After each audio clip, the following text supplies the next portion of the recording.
I'll be testing Karl on the new re-education of Karl, as you know. He got a GCSE. It's the last one, isn't it? In history. It was the last heavy sort of one, yeah. No. So Winston Churchill. Because I thought we're going on to more sort of metaphorical and metaphysical pursuits, aren't we? Not that book. Yeah, that's the Aesop's I can't Fables. read that in a week.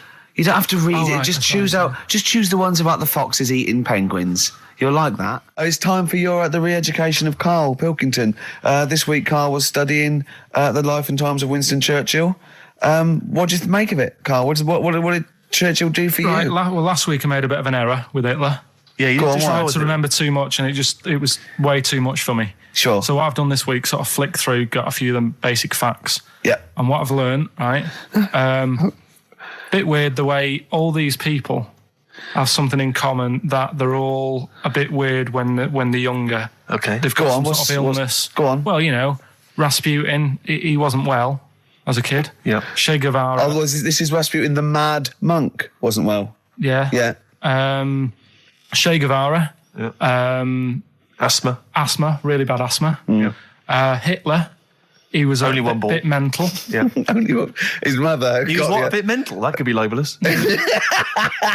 Yeah. And who have we done? And Churchill. Yeah. Very weak child. Was he? He only spoke to his dad 4 times in his whole lifetime. Really? Yeah, didn't get on with his dad. Right. And I think one of the times when his dad spoke to him, he was having a go, saying he didn't do as well in the army as he wanted him to. Right. So that's pretty sad bit I picked up of it. Yeah. Anyway. So that spurred him on anyway. Yeah. I'm not going in all the ins and outs. Very important bloke. Okay. No, seriously. I mean, your dad bought the tapes, didn't he? Yes. And I can understand why. Because he did change a lot for us. You know what I mean? We wouldn't be sat here now talking like this. Why? We could have been German. Yep. He didn't let that happen. No. Everyone had a go at him, right? When I think it was Chamberlain who was in power. Yeah. And he was like saying, don't be trusting that Hitler. Yeah. You know? And everyone was like, look, stop causing trouble. Chamberlain sorted it out. You know, he sorted out a peace agreement. Yeah. And he was like, no, I don't trust him. And everyone's like, oh, you're just causing trouble. You know, everyone else is happy. Then it turned out that Hitler did actually do the dirty and try and come over. I remember, didn't he do something? He started a war or something. There was a conflict of some kind. Yeah. Started a problem. And everyone went, hang on a minute, that Churchill knew what he was talking about. Yeah. Get him back in charge. Sure. And they got him in, and Hitler was scared of him because he knew that he wasn't going to be having any lies or anything. He couldn't try it on with Churchill. Yeah, especially when he was a little bit pissed up and coked and with a big cigar. Churchill. He wasn't He wasn't doing that. I think a lot were during the war, in the war cabinet. I think they had to have things to keep him awake all night and stuff. And he certainly liked a brandy. Rick, Winston Churchill was coked up, was he? I mean, sorry, this is something I wasn't aware of. If there are any historians listening, if I'm wrong, I'm was that very in the sorry. World at War? No, I don't Winston think Churchill so. was Any historians or experts on war? Did Churchill and not some of the other people during I think the First and Second World War take a little bit of cocaine? So when he said that, Doctors certainly used to. Hitler liked cakes. Would they be like the funny sort of cakes? No, he probably did like a little bit of Madeira cake. Right. Yeah, that's probably nothing like that. Sorry, carry on. So anyway, he beat the Bosch. Yeah, did all that. Oh, that's steady on. His personal life's nothing to do with it. And the most amazing bit is, right, he wasn't fit, and he had a couple of strokes. He's a good-looking bloke in many ways. Well, he had a couple of strokes, but he had a stroke on, say... We've had that. He beat the Bosch. He liked to have a couple of strokes. Yeah. Let's not get into innuendo, Karl. It's stupid. Right, say he had like a stroke on a Tuesday. He was up and fighting again on a Wednesday. Really? He was a strong bloke. Yeah. And then he died at about the age of 86 or something. He's a good lad, wasn't he? He was really good. Yeah. Is he the one you favour most of all? I'd the ones say out of all, I mean, Rasputin, I don't understand why he got, like I said, I don't know why they made a book on him. No. He just didn't deserve it. No. Che Guevara, you know, he had his time, I suppose, and did a bit good for certain people. Sure. Sorted Cuba out. Yeah. Doesn't really affect me. No. Hitler, I mean, enough said. Yeah. Bad bloke. Churchill sorted it all out. Yeah. And like I so say, your favourite out of the four of them, the of those four, is Churchill. Yeah, I think it's Brilliant. I agree. I agree with you, I think. What I love with your kind of sort of summary of these people's incredible lives is the way that it's almost like, I remember in Looking magazine, I don't remember Looking, it was the Junior TV Times. They used to have half a page which was a comic strip summarising someone's life. You might have, say, 5 Star, the story of 5 Star. Yeah. And he'd have a picture. I always remember the Roger Moore one was a picture of like Roger's parents. It was like Roger Moore was born in 1930, Picture of Roger's parents.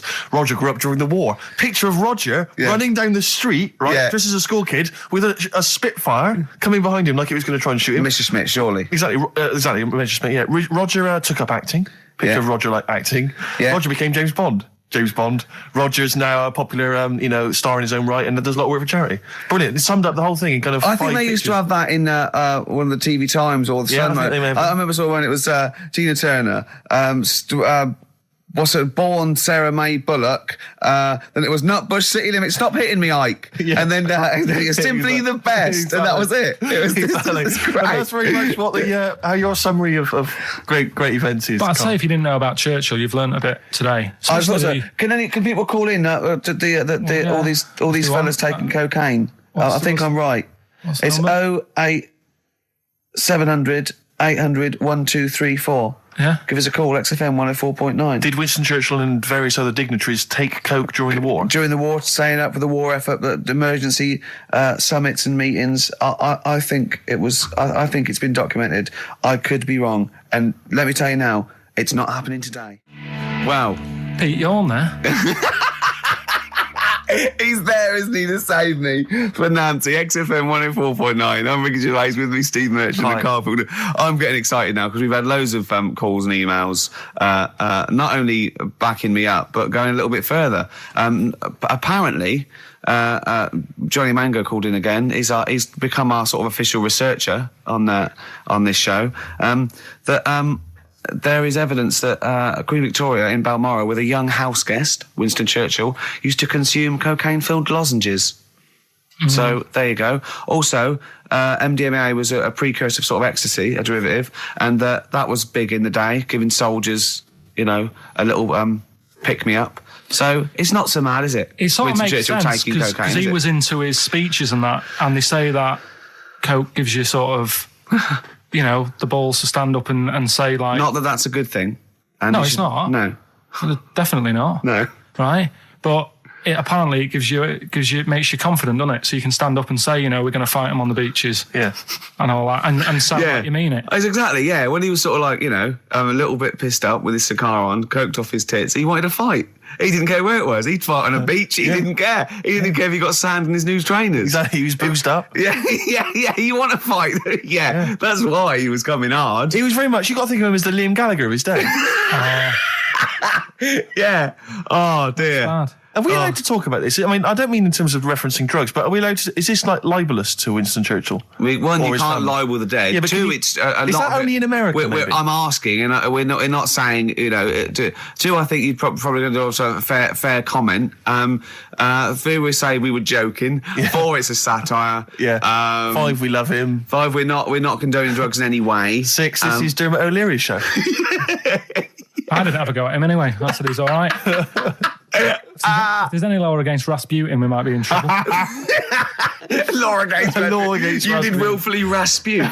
Yeah. All over the airwaves. You did slag off Russia's greatest love machine. Yeah. You didn't shoot him till he was dead, did you? Oh, put some poison into his I'll tell you wine. this, if there's any other historical questions that people want answered, then we're the men. Because really, with the three of us, our knowledge of the fact that the Hindenburg was filled with helium, the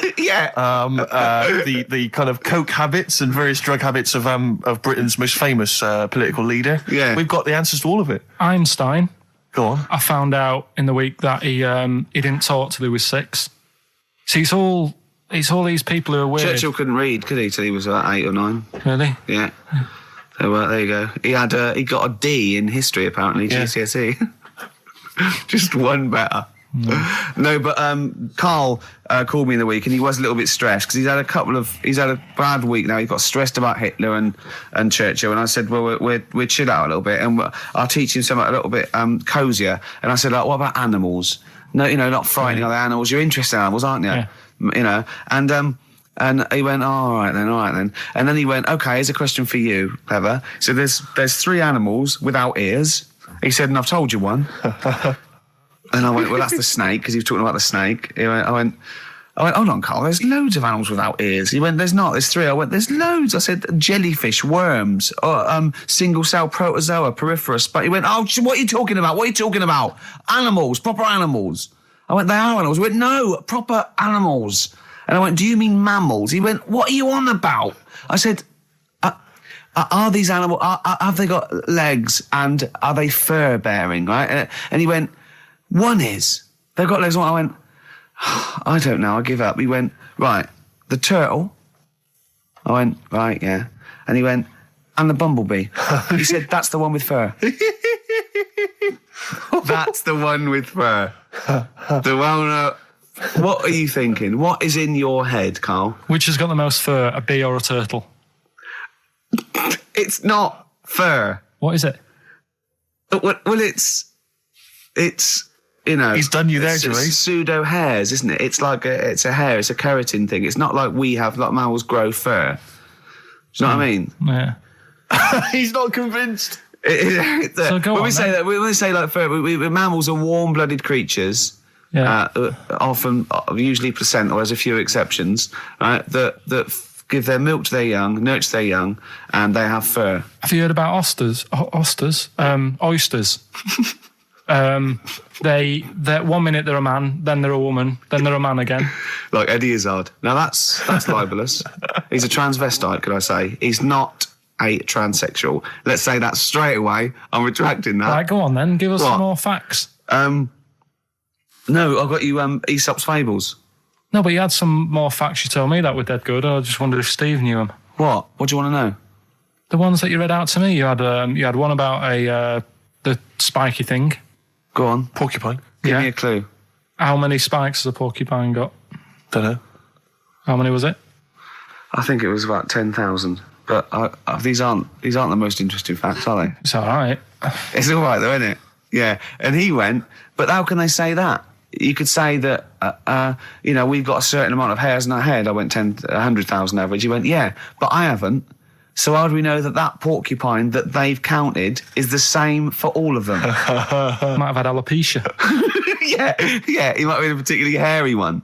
You know what I mean? Right, you've got to learn. Do you know what a fable is? I'll try to explain briefly. Do you know what a fable is? I've got a rough idea.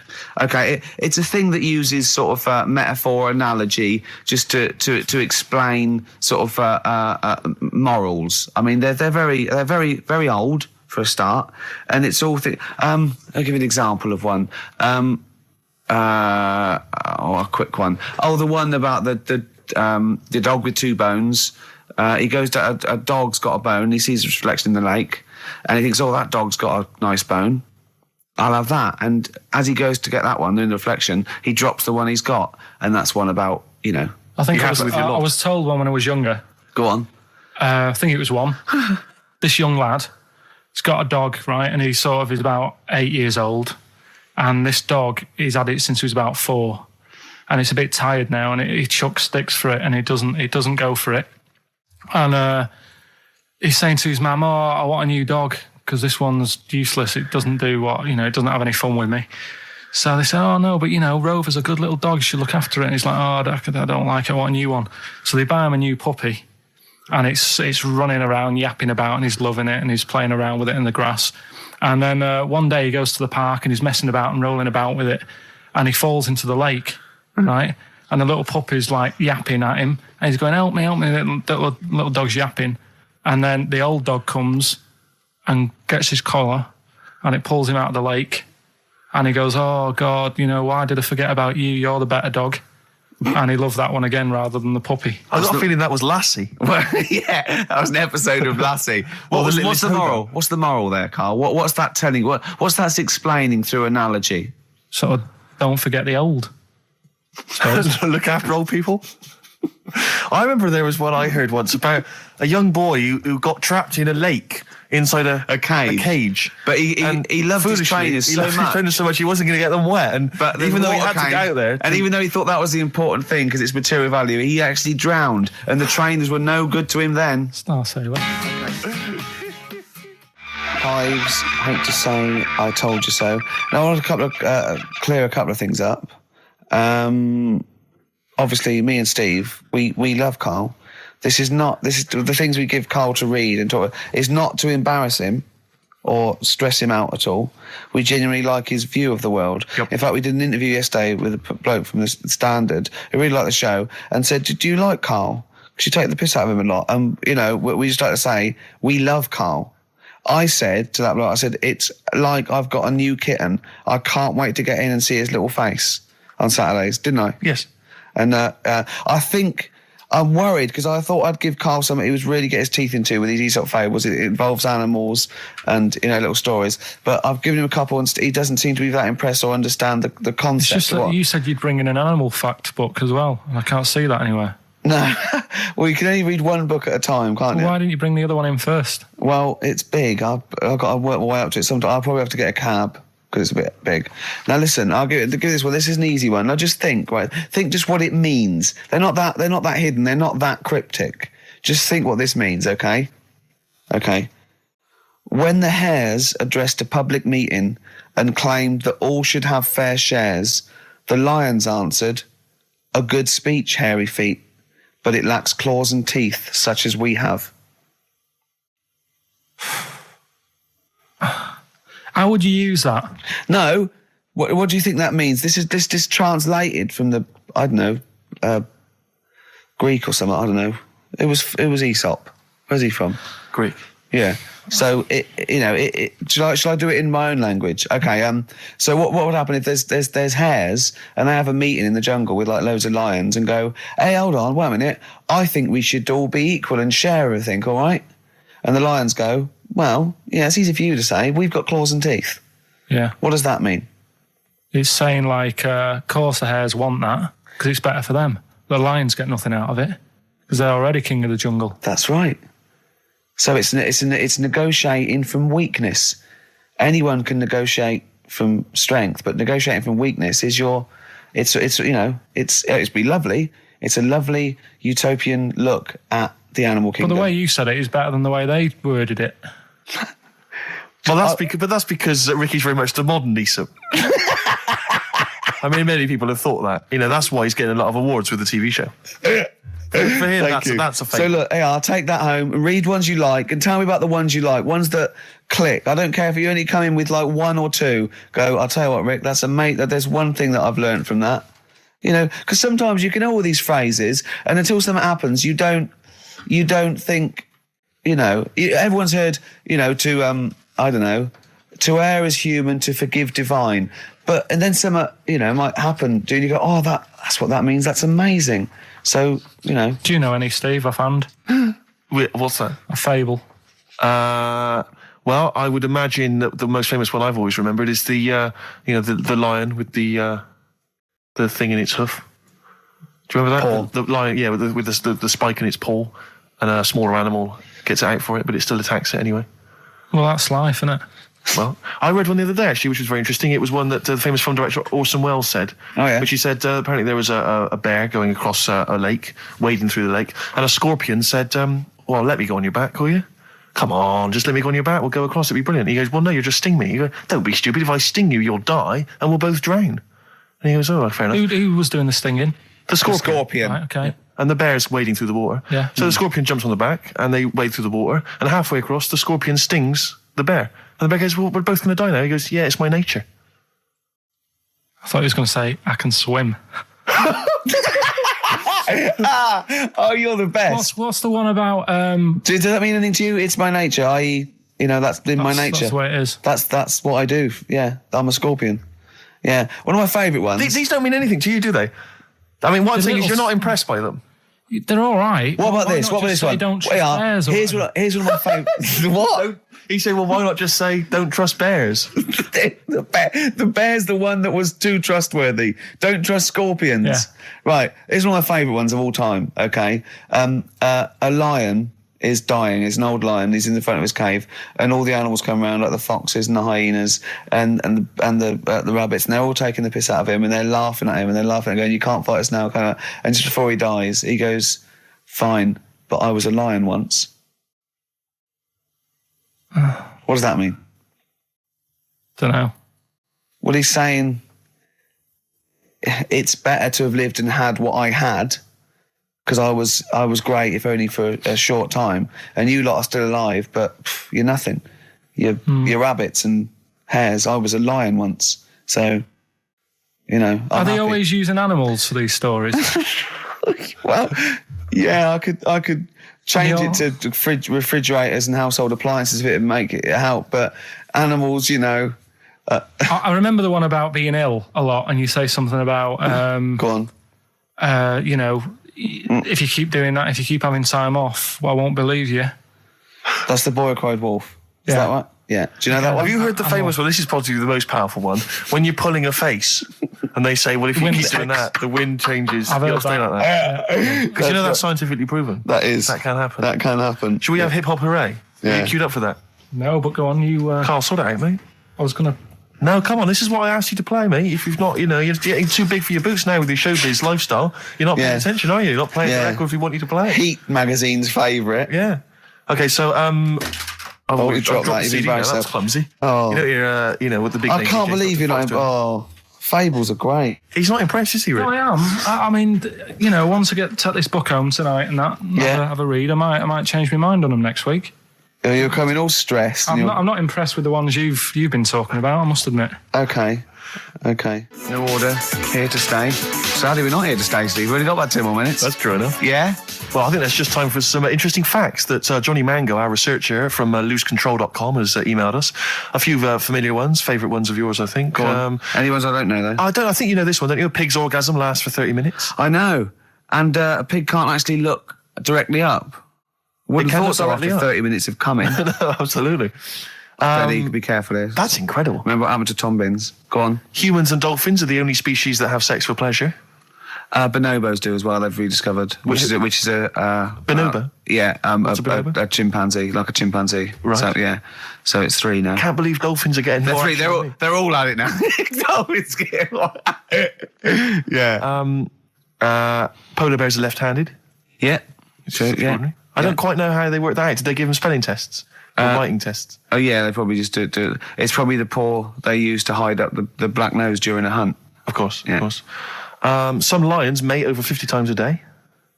Yeah, not every day of the year. Okay, they don't do that every day. No. Okay, because again, I'm worried. No. I didn't think that dolphins. What day of the year do you do it 50 times? What is it? It's coming up to it. It's April, isn't it? You'd like to get out there. I have a special day. Yeah. Yeah. Maybe we could coincide that with the balloon event. It'll just be me quietly humping in the corner.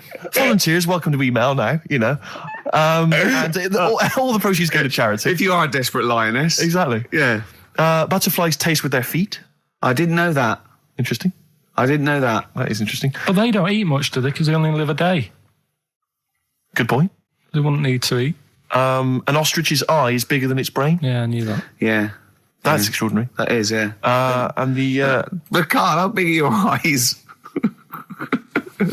Cruel. Finally, I think we've discussed this before, haven't we? A cockroach will live 9 days without its head before it starves to death. Yeah, that's only because it can't get water and food. Yeah, it would be quite happy going around doing its normal things. Yeah. I mean, probably to work. If you're just as good without your head as with your head, may as well not have a head. I don't see the point. Well, that was thanks to Johnny Mango there of, what's his website called? Who's turned into a sort of volunteered researcher. Yeah. He's very fast. Loosecontrol.com. Well, you were studying Aesop's fables, weren't you, this week? Now I'm going to be very liberal here and let you talk about it. It's not a test. I'm not, hey, man, just like chill out. I'm not this like rigid sort of, box in society. Just tell us your views. Just tell us your vibe on Aesop. Tell us something. What have you learned from these fables? He made a bit of money out of something that's quite simple. I don't know if he did make any money out of it. I mean, I think it was published like thousands of years after his death, but go on. Yeah, they're just little stories. I mean, enjoyed them. Yeah. Didn't learn anything from them.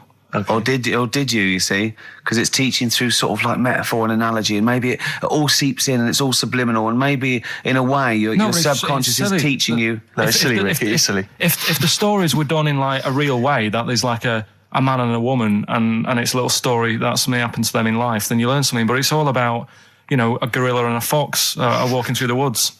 How often does that happen? Sure. So you're saying if it was more like if it was more true to life, If it was more like, maybe if it was more like real Yeah. stories, like a kid on his grifter and a magpie pecking at his head, or two frog boys with webbed hands. I mean, if it was real stories from real life that people could believe, actually happened. Maybe it would teach us something. but why not do that? Like, take a real situation, say like the So Solid Crew guy, Yes. going down for carrying a gun. Use that in some way. Do you know what I mean? As a warning, maybe about carrying guns. What about something like if you carry guns and that is illegal, you could have some sort of punishment? Yeah, that's Good.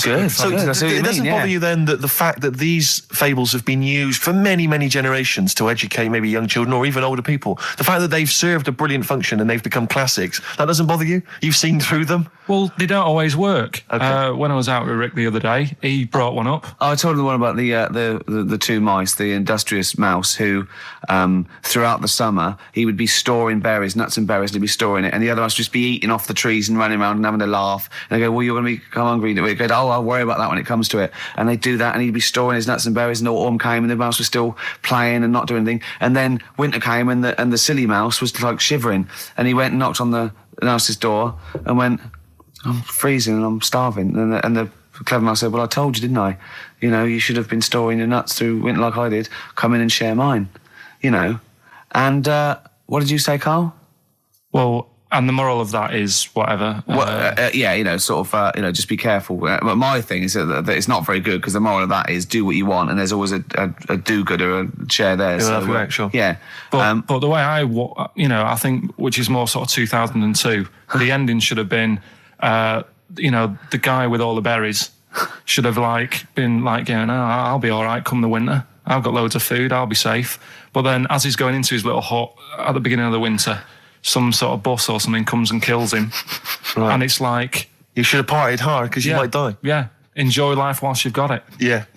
Okay, and if winter comes, just starve to death. Well, worry about tomorrow. Okay. That's my See, I'm little wondering fable. if there's a new book here. I really am wondering if there's a Karl's Fables. He's been coming out with some all week. He keeps going, "Well, that's a fable, isn't it?" Yeah. So what's your favourite fable in there? Have you learned anything from this book? Is there one fable you liked? Yeah, I mean, What did you like? They're all right. What did you like? You've thrown it on me now there. Didn't you like one about a crab, you said? No, that was the one about messing about on a cliff edge or something. Don't mess about on a cliff edge. Well, What was that? I don't know. There's not many around here, so I didn't take much interest in that one. You know what I mean? God. Um, I'm doing my best here. I'm You don't dying. remember any of here's one. Go on. Here's one that was quite nice.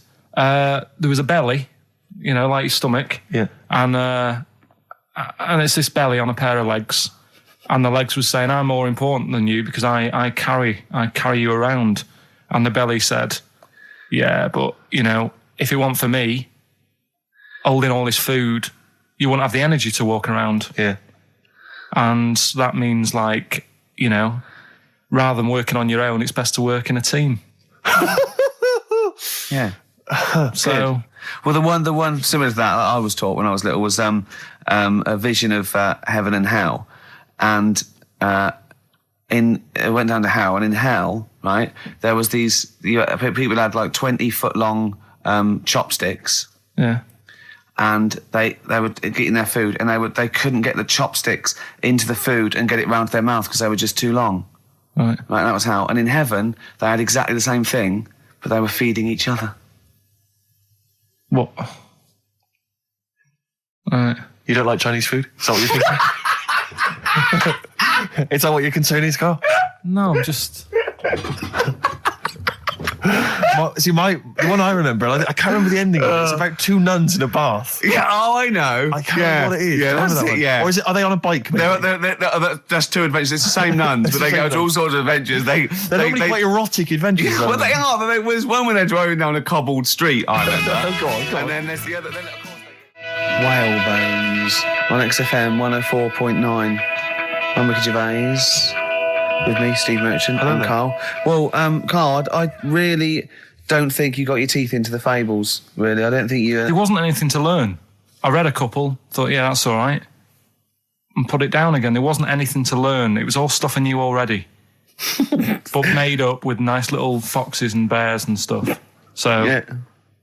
But that one about, like That one we spoke about, like when the hares are going, we should share all our food, and the lion said, that's a good argument, but it hasn't got the teeth and claws that we've got. That's lovely, because it's sort of like, that's an indictment on sort of, you could say it's an anti-equality almost. You could get really sort of deep into that. You know what I mean? You could, no? Big philosophical ideas in a nutshell, not interesting?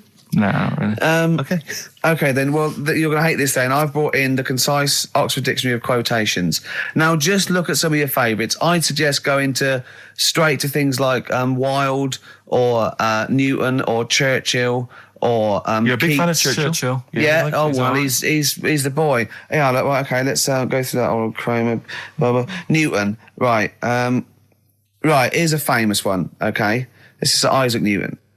If I have seen further, it is by standing on the shoulders of giants. Do you like that one? So there's a meaning in it. Yeah. Well, he hasn't actually stood on the shoulders of giants. So remember, he's an amazing inventor and mathematician, and he discovered the incredible laws of the universe. And he's saying, if you want a good view, move into a multi-story. He's saying, if I have seen further than the people, and he's being modest here, it's because I've stood on the shoulders of giants to get that view. If it weren't for all the people that have come before him with their great insight and knowledge, he wouldn't have seen what he's seen. He's taken his learning, isn't it? Those people have given him just say that instead of making up. That's what I've got a problem with. People don't say what they mean. Poetry, art, and in life though, people never say what they actually mean, and there's loads of books on it. I don't know. But the point is that he's just summarised quite a tricky idea beautifully. It's beautiful. That gets into you much deeper than just the words, just the literal words. You know what I mean? One of my favourites is from an American novelist, and the quote is talking about the subject of fame and being famous. Yeah. Fame is a mask that eats into the face. Don't you think that's amazing? Meaning? Well, meaning that fame is something that is artificial, that you wear initially, you become famous, but it's ethereal, it's nothing, it's intangible, it's just an artifice. But if you stay famous long enough, you begin to think that mask you're wearing is really your real face, so that you begin to, think that you are more than you perhaps are. Do you see what I mean? In the way that fame and power can corrupt. Who said that? It's an American novelist, I forget his name. Yeah, it's all right. Yeah, there's something in that. Yeah. Pick another one, right? Let's have a look. Bernard Shaw, he's no slouch. I think maybe when you take this book of quotations home, Carl, you should maybe just draw up maybe a list of 3 or 4 of your favourites and tell them next week. I want to do Shaw and Wilde. I look at Shakespeare as well. He's. Are you a fan of Shakespeare? No. Go on. What's your problem with it? Just the way they speak. I can't follow it. Yeah. Yeah. Do you like West Side Story? It's really old as well. I can't relate to it. It's like years and years ago, isn't it? That's why I like Churchill, because 1940s. Yeah. Look at this. This is Shaw. Okay, there are 2 tragedies in life. One is not to get your heart's desire. The other is to get it. Again, how would you see that in your little? Well, that's one homework. Then I'll mark that. That's your homework. You've got to work that out. You've got to tell me what you think of it. Say again? Don't ask Suzanne. It's there. All right. There are 2 tragedies in life. One is not to get your heart's desire. The other is to get it. Okay? Take that home with you. And we'll be hearing Karl come up with some amazing quotations next week. Yeah, pick out your favourites. Well, just read that book anyway. Can I just say, this is one of a beautiful, is Keats, right? What do you think of this? A thing of beauty is a joy forever. Its loveliness increases. It will never pass into nothingness. See, this is just like how it was at school now. The last couple of weeks have been quite interested in what you've been giving me. Now it's really like, okay, I really don't care. Now what about this? Now I did philosophy, and philosophy is obviously the quest for knowledge. And look, listen to this though. This is what Keats came out with. Philosophy will clip an angel's wings. Isn't that beautiful? Yeah. Don't be constrained by what's dream a little. You know what I mean? Just go beyond. I don't agree with it, but it's a lovely bit of poetry. Yes. Yeah? So you're going to read that for me, are you, Karl? Yeah? Just pick out 5 of your favourites. Yeah. The ones that mean something to you. And then next week I'll bring you in pictures of animals. Brilliant. Okay? We'll do it. Okay, and some sweets. Do you know what I'd like to see together? That breakfast DJ, Sarah Cox. and who's the dancer? Just Karl. That'll be Carl Cox. Carl, please, why are you getting suddenly saying these rude words? We've been reprimanded once, don't Carl, say please. that, and don't say it so aggressively, because it sounds like you're saying cocks aggressively. Come on, we've been reprimanded. Yeah. All right? Just don't use language like that. It's annoying me. Come on. Why is it annoying you? Because- We're talking about DJs. That's their names. But you try to be clever. I hardly think that's clever. You've given me a Yeah, if that's my best attempt at being clever. I've got rubbish homework this week. Okay, he's really upset about really this. upset. He was looking forward to animal fat. You said you were going to bring in that big book, 500 It's animal I got it off one of those bargain books. So I thought what? it'd be easy, right? But it's too elementary. No, but that's more useful than that to me. But it's things like the tortoise has a shell to protect it. That's good. Yeah, but you thought it was there just to be painted on with tippets. Oh, have you ever peeled a tortoise? They fly. They go about 400 miles an hour. It's to weigh them down because they're the fastest lizards known to man. Exactly. Honestly, they run so fast they can go through walls. Yeah. And so their shells put on them in the hospital, in the maternity ward at a very early age, just slow them down. You let a tortoise out a shell and you won't catch it. Steve, do you know that turtles can breathe out of the bum? Turtles can breathe out of their bum. I know someone who can talk out of it, but didn't realise that. Tell us about that. Tell us about that. And how do they do that? That's all I know. When they go swimming, they can sort of, if they don't want to stick their head out, they can just stick their arse out. Yeah. Why don't they want to stick their head out? So, just if I don't know, maybe they need to be looking for food under the water. Yeah. And if they stick their head up to get some air, they might miss something. Wouldn't it be easier to have an arse that could forage for food? So they could sort of like lounge in the pool like a jacuzzi, and they're looking around going, all right, hello, hiya. And meanwhile, its arse is like munching grass. Yeah. Wouldn't that be easier? Bad breath. Wow. I wish I understood what that meant. Yeah. In all this hilarity. That a quote, isn't it? But in all this hilarity, I'm worried we've forgotten the true meaning of Easter. No, come on, Rick, come on. You're being frothy and lightweight and a little bit rude, but it's a time for remembering and chocolate that someone did die for our sins. Yeah. So can we just be ashamed to disappoint him? Yeah. Can we just think about that and just take a moment just to consider that? Yeah, can we do that? All right. Yeah. Okay. Yeah. You understand the true meaning of Easter? It's not just about eggs and bunnies. You understand it, don't you? Yeah. What's your memory of it? What's your understanding of it, Carl? Easter. What's it all about for you? What do you have to do at school? Do you have to do anything at school? I think we got a long weekend off. Okay. Really? Yeah. What did they call that weekend? Easter weekend. Brilliant. Okay. And what was the reason for that? Why do we have Easter weekend off? Jesus. Yeah. But what did he do? He put himself on the cross. Yeah. Yeah. Well, he didn't put himself on. No. Does it mean anything to you? Are you moved by that story? Again, too long ago for me to sort of okay. To worry about it. Sure. Yeah. I mean, if there'd have been an Anderson shouter involved, you'd have been there, wouldn't you? You're not well today, are you, Carl? Not at all. Don't know what's wrong with me today. I've got a bit of a temperature. Have you? Do you know Steve? He's always on the go at me. Last night when we were out with his mates, they said he's a bit of a hypochondriac to himself. Did they? Yeah. What did they say? What were they saying? He said, I said, Steve's told me he's not feeling well. Is he all right? Do you live with him? He said, oh, don't worry about that. Really? So he's always saying that, and I said, that's a bit of a fable. I said, cry wolf. Yeah. One day, say I've got a temperature, and they go, oh, I've had the Lemsip, and he'll die. Yeah. Yeah. Well, I've learnt my lesson. Yeah. There was one about the boy who cried wolf. The moral can surely only be never tell the same lie twice. You know what I mean? Because if he'd have come up with a different one, he'd have kept them going all year, I reckon. That's a good point. Yeah. I never thought of it like that before. What are we going to play? A final tune. Have we got a bit of Suede, haven't we? Well, it depends. Let's get a bit of Suede and song for the ladies. Let's go over. What's the ladies? It's only the football. It's only the football. Don't say that. Yeah, give us your song. What's the football? What's the match? What's this? The gig guide is Long Wave and Guapo and Plankers. What's this? What's the football match? So what are the football matches XFM covering? Don't know. What Come song on. would you like? Track 8. So Bolton versus Barnsley. You don't like sport though, do you? A lot of people who do. Huh? A lot of people who do.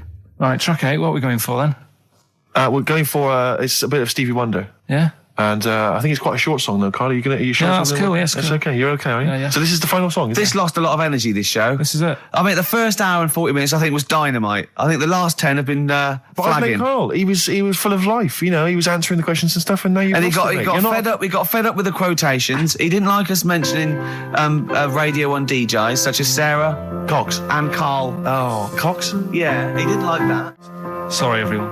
Black Rebel Marks Out of Club. Whatever happened to my rock and roll? Well, near the end of the show, just time for the re-education of Karl revisited. Mm-hmm. Still got Nick Cave to come, haven't we? Absolutely. Now, Karl, you read a quote book. What did you learn from it? What? Tell us some pearls of wisdom. Just keep it down to one or two, your favourite things and why you like them. Right, well, you said just pick a couple. Yeah. Right? So I wrote a couple down last night. And what I did, so they weren't boring, right? I've sort of... Don't think you can ever be boring, No, but but what I've done, I've took like different ones. So I've took a good one that I think, that's a good quote. That was worth putting in a book. I've put one that isn't really a quote, so I don't understand it. Oh, yeah. One that isn't clever. and a funny one. So a bit of variation out of one book. Oh, how long did this take you? What did you do? Did you sort of like sit... About half an hour last night. And did you sit sort of like quietly at a desk or something? No, just in the lounge with the telly turned down. Oh, right. Just to give a bit of light to the room. Just had it on, but turned down. Have you figured out lights yet? So the first one, never heard of him. This guy called Dean Axon. Right. And this is a good one. He said, the memo is written not to inform the reader, but to protect the writer.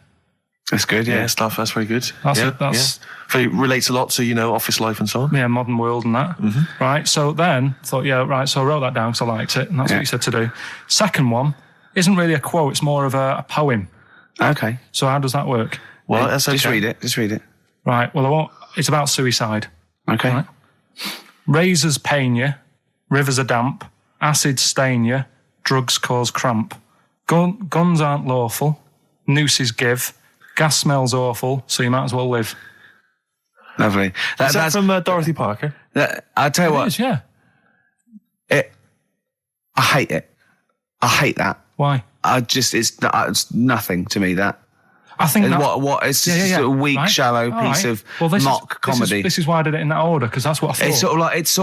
It's like a zany vicar would write from living in Frome when he's about 55 and get it published in the... I hate it. All right, so you're saying you're not a fan of Dorothy Parker's work, right? Yeah. Now, the next one, Oscar Wilde. Yeah. Right, he's known, isn't he? Yes. Look what he comes up with. All art is quite useless. Well, that's... What's up with that? Well, it isn't. I did art. No, I know, but it's... Go on, next. But how has art helped you? How has it been useful to you? It was a bit of a... It's one of the only things I like doing at school. Right. Do you know what I mean? When I made that little clay man, fixing a car. Yeah. You made a clay man fixing a car. I'd forgotten about that. How can he... I think that's stupid. And especially that it's gone in a book. Sure. Do you know what I mean? Okay. It's easy to diss things. Yeah, it's harder to do things out. You're right. I don't think art is useless, by the way. But then you don't have to agree or disagree with some of these things. Some of them are, sometimes it's just their thoughts put eloquently or poetically, isn't it? And it's just, to provoke a reaction as much as anything. Yeah. Well, and the good one, Ozzy Osbourne. I mean, sorry, but just go back there. The irony is that is art. That he was an artist, wasn't he? So, but so you don't like Oscar Wilde, but you prefer Ozzy Osbourne. Yeah, go on. Ozzy Osbourne, cracking one. This funny and educational. I bit a head off a bat the other night. It was like eating a crunchy wrapped in a chamois leather. Genius. You're right, Carl. Yeah. So there's... What do you like about that? The way he's described what it is like. I think, if someone... I mean, that you can imagine what it's like, because I like crunchies. Yeah. And, it's like and that chamois leather is really chewy, so you can imagine that's like the skin. So you like his descriptive writing. The crunchy bit is like the bones and that. Yeah. It's perfect.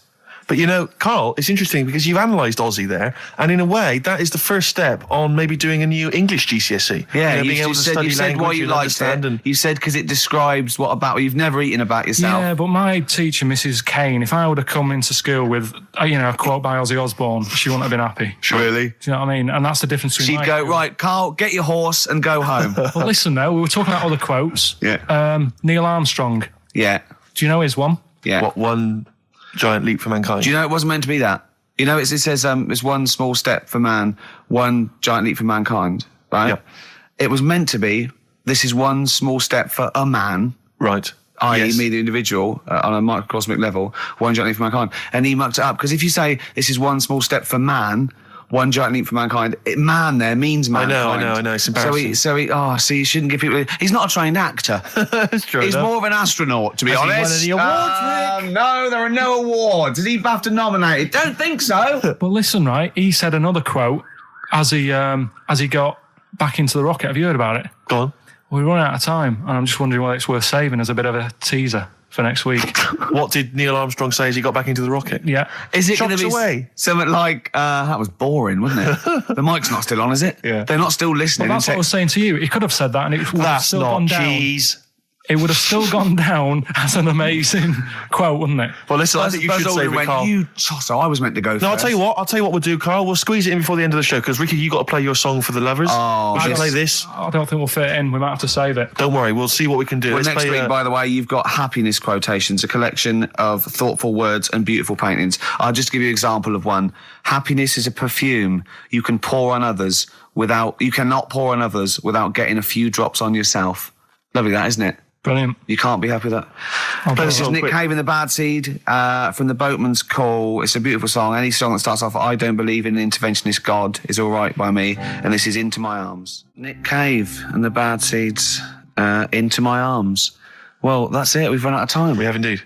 So no time for Carl's quote. That'll have to come next week. Yeah, we'll save that for next time. Armstrong. Well, I hope you enjoyed it. Goodbye. All right, Rick. Come on, I'm sounding a bit chirpier. It's not that depressing. Well, yeah. Sports next. You know how excited you are? Go on. You love the sport, do you? The Flaming Lips and Race for the Prize. Just playing that, Rick, for everyone who emails us in. We get a lot of emails every week, but obviously don't really respond to them because we're very lazy people. But we obviously appreciate it. And I play that particularly for Claire, who's emailed in saying her friend Sarah Prosser would like some Beatles. We're not going to play the Beatles this week, but Sarah apparently loves us more than words can express. More than Carl could express. Absolutely. I'm going to stop you there. You don't want an advert. Spread your love on XFM 104.9. I'm Ricky Gervais with me, Steve Mitchell. And now it's Carl's bit. It's the re-education of Carl. He's like Liza Doolittle. And now he's coming to, or Lawnmower Man, if you've seen that film. More like Lawnmower Man, if you've seen the film. You'll know what I mean.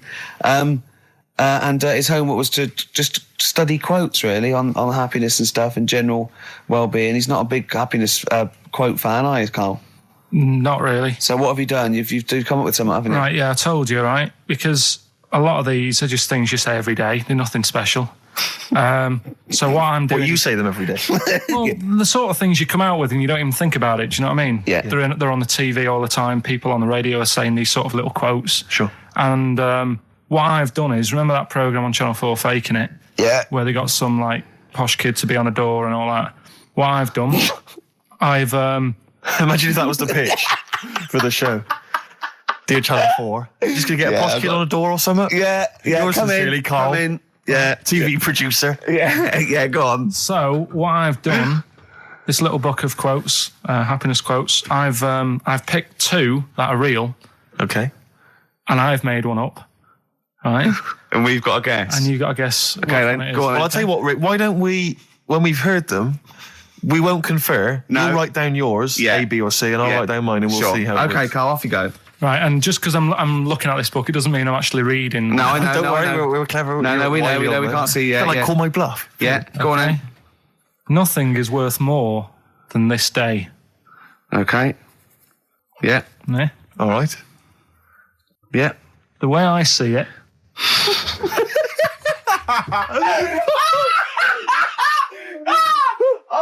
Oh God! My head's gonna burst. No, hang on. My head's gonna burst. No, Hang on. this might not be Carl's. It might not be. How do you know I haven't tweaked them a little bit? Yeah, good Okay, point. fair Good enough. point. No, good point. The way I see it, if you want the rainbow, you got to put up with the rain.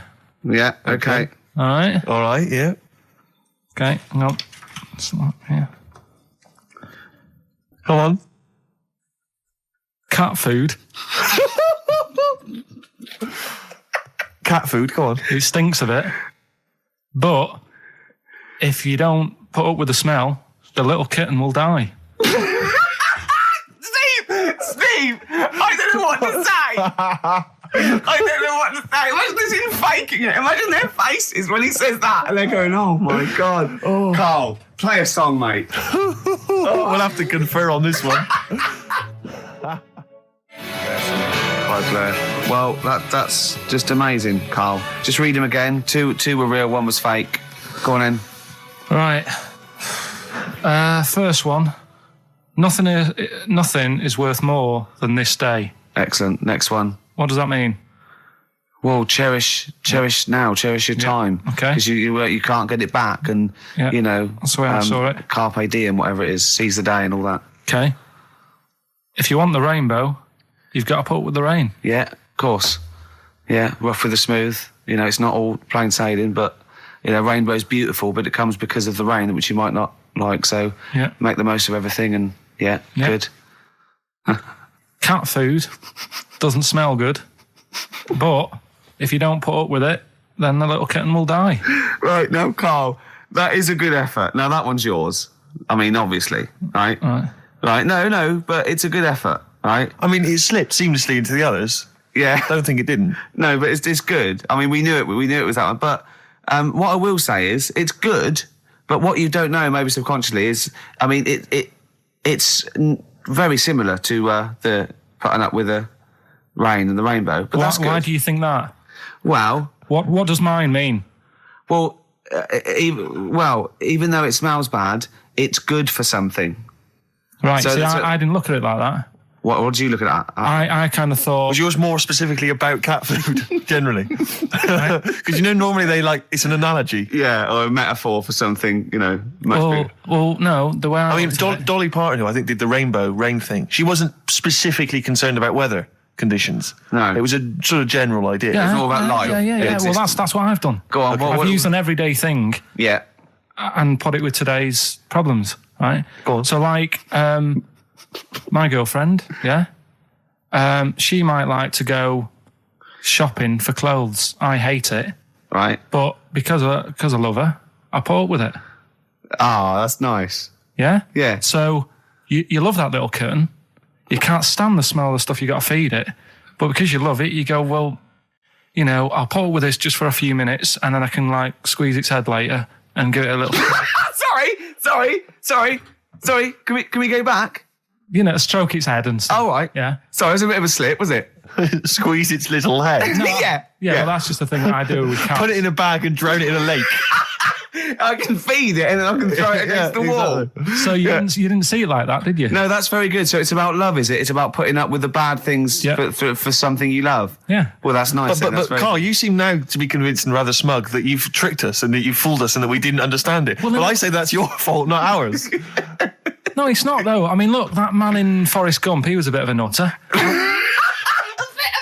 And he came up with the life is a box of chocolates thing. Yeah. Now, if that was in this book, you say, oh, yeah, brilliant, good bit of work. But if he was sat here doing the show with you, you'd be taking the mickey out of him. Sometimes I feel he is. No, but Carl, I could. In fact, if people are out there, we're too lazy. Could you write down everything Carl's ever said? Because I think we could publish that. Yeah. He said one today. He saw my salamander. It's not a euphemism. He saw my salamander, and it's just sitting there in the tank. Your exotic pet. Yeah, and he's worried about there not being a lid on. And he said, I went, what are we worried about? He said, wow. He said it sits there for 24 hours a day, obviously planning to get out. Well, he's got nothing else on its mind, and the daft thing is, he has actually got the lid ripped up a little bit. He's got nothing else to think about. And it'll be looking up there, and it's going to get out. But what's the worst that could happen? What's it thinking? What do you think it's thinking, this salamander? It's got its eye on the DVD player. I can have Ian be down the market. Well... Oh, God. Are they dangerous? Could I just say something? Are they dangerous? I think the salamander's thinking exactly the same things as you. I mean, to look at you, you've got the same expression on your face. You know what I mean?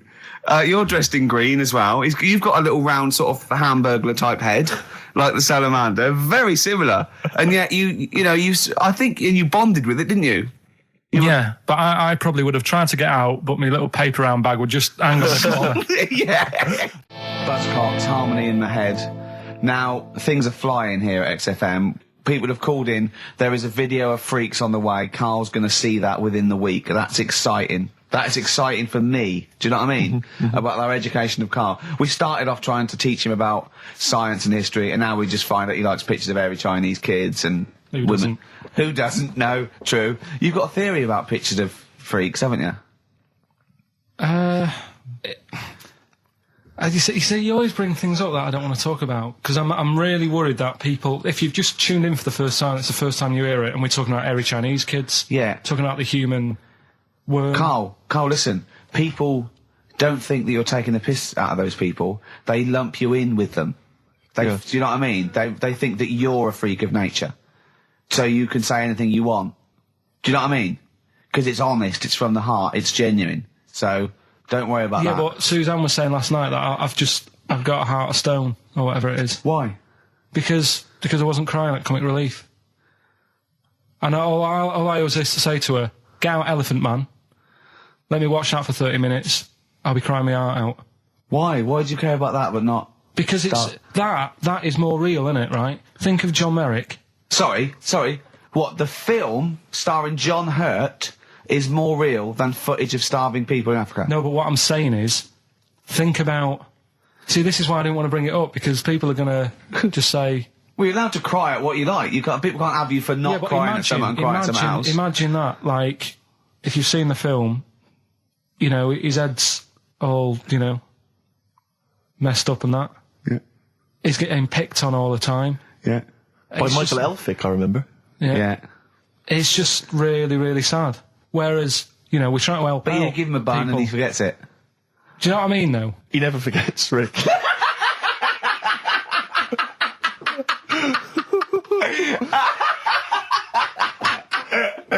Oh, dear. Anyway. Oh, God. We're giving away stuff again. Yeah.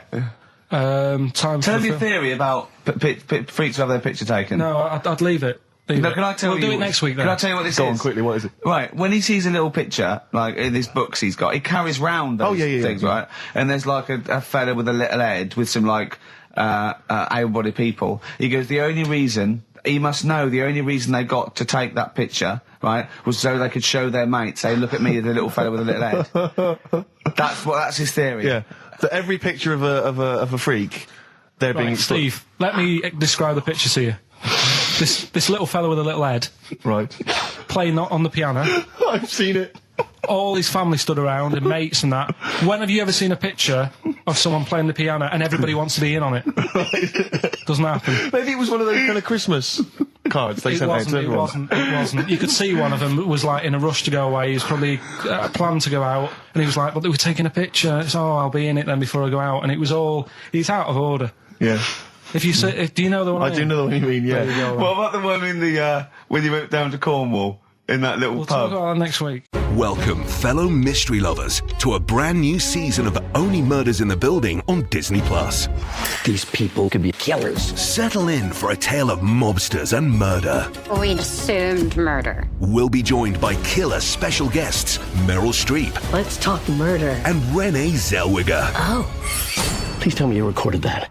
Only Murders in the Building. New season, now streaming exclusively on Disney+. 18+ subscription required. T's and C's apply. Coldplay, God Put a Smile Upon Your Face on XFM 104.9. Ricky Gervais, Steve Merchant, Karl Pilkington. Reading the paper yesterday, Rick, they were talking about the fact that Blair has been, I think he's been in Greece discussing EU matters. Oh, yeah. And they used the old Trojan horse analogy to say, you know, here's a particular policy and it seems like they're trying to sneak in some kind of dubious idea. Disguised as something else. Exactly. And it's always struck me, ever since I was first introduced to the Trojan horse theory, I never understood how it had come about. Do you know what I mean? So Karl has got a frown on him, like a thing I haven't seen. Yeah. Karl's not Tony Blair is the Prime Minister. You know what the Trojan horse was? Go on. Have you come across this before? Have you of... heard of it before? Wasn't an ascot or anything. Go on. Well, the Trojan horse, what happened was, it's a famous kind of Greek story. about the fact that the Greeks in olden times, Carl. Olden times, specifically. Yeah, the Greeks laid siege to Troy for 6 years. Waiting. Basically, things had got out of hand. I think the Trojans had done something with Helen, and someone else was annoyed. Anyway, it all got very complicated. It got out of hand, and the the Greeks, Helen, the one with the mashed up face, because they used to use it to launch ships. Anyway, the Greeks laid siege to Troy for 6 years, right? And they weren't getting anywhere. They were outside the gates. They were saying, "Let us in." They weren't. They were. Blah, blah, blah. So what they did was they all disappeared. They wanted to get in and kill everyone. Yeah, that's exactly. why they wouldn't be letting in. But they couldn't get inside the city walls. So what they did was they left as a gift for the Trojans. They left an enormous wooden horse. Okay, as a gift, and then they all buggered off. Like 40 foot high, 50 foot long. I mean, a big, big wooden horse. An arc of a horse. And the Trojans wheeled it into the city. So that's nice. Thought, what a lovely gift. Yeah. And lo and behold, who was hiding inside? But the entire Greek army. They leapt out, killed everyone in their sleep. Yeah. All right, and that's where the famous idea of a Trojan horse has come from. Sneaking something in, disguised as something else. All right. Okay. So if you ever, yeah. He doesn't really understand, does he? No, but to be honest, nor do I. Well, this is the problem I've always had with this. Because I don't understand who comes up with the idea. I mean, I can't think that was the best idea. Well, no. There must be other ways. If they come up with that, how long did it take them to go? When they said, one fellow said, whoa, can I have a word? Go on, General. Yeah. I've got an idea. Yeah. Build a big horse, right? Hide inside it, and then, I know what you're thinking. They won't let us in even in the horse. Yeah. Leave it as a gift. Brilliant. Right. Who are you? That's the best idea. Are you the guy that came up with, why don't we get a giant bra and twing everyone over the walls? Yeah. Let's get a 100-foot ruler. And like at school, we used to like flick the teacher's ass with like, right, I could flick you over one at a time. Right. On this giant ruler. Thanks for your idea. It's on the table. Yeah. We've got a couple of suggestions on the way. What about 1 million elastic bands tied together? Yeah, and you all hold it down, and then I just let you go. Right. And you all ping over, and then you kill him in their sleep. You're the best tactician we've got, are you? The other thing is, right, these people for some reason open the door. Well, I don't understand. Firstly, there's suddenly, the army that's laid siege to them for 6 years has disappeared. In their place, an enormous gift of a giant wooden horse. Oh, they probably don't want to kill us now, but what they've done is they've built us a they built us a great gift. Presumably there was a giant kind of card or something, something for you, sorry about the laying siege and everything, forgive you. Yeah. Here's an enormous gift, here's an enormous Trojan horse. We know it's what you've always wanted. We're not inside it. Exactly. Why did they write that? Yeah. That's suspicious. But wheel it in anyway.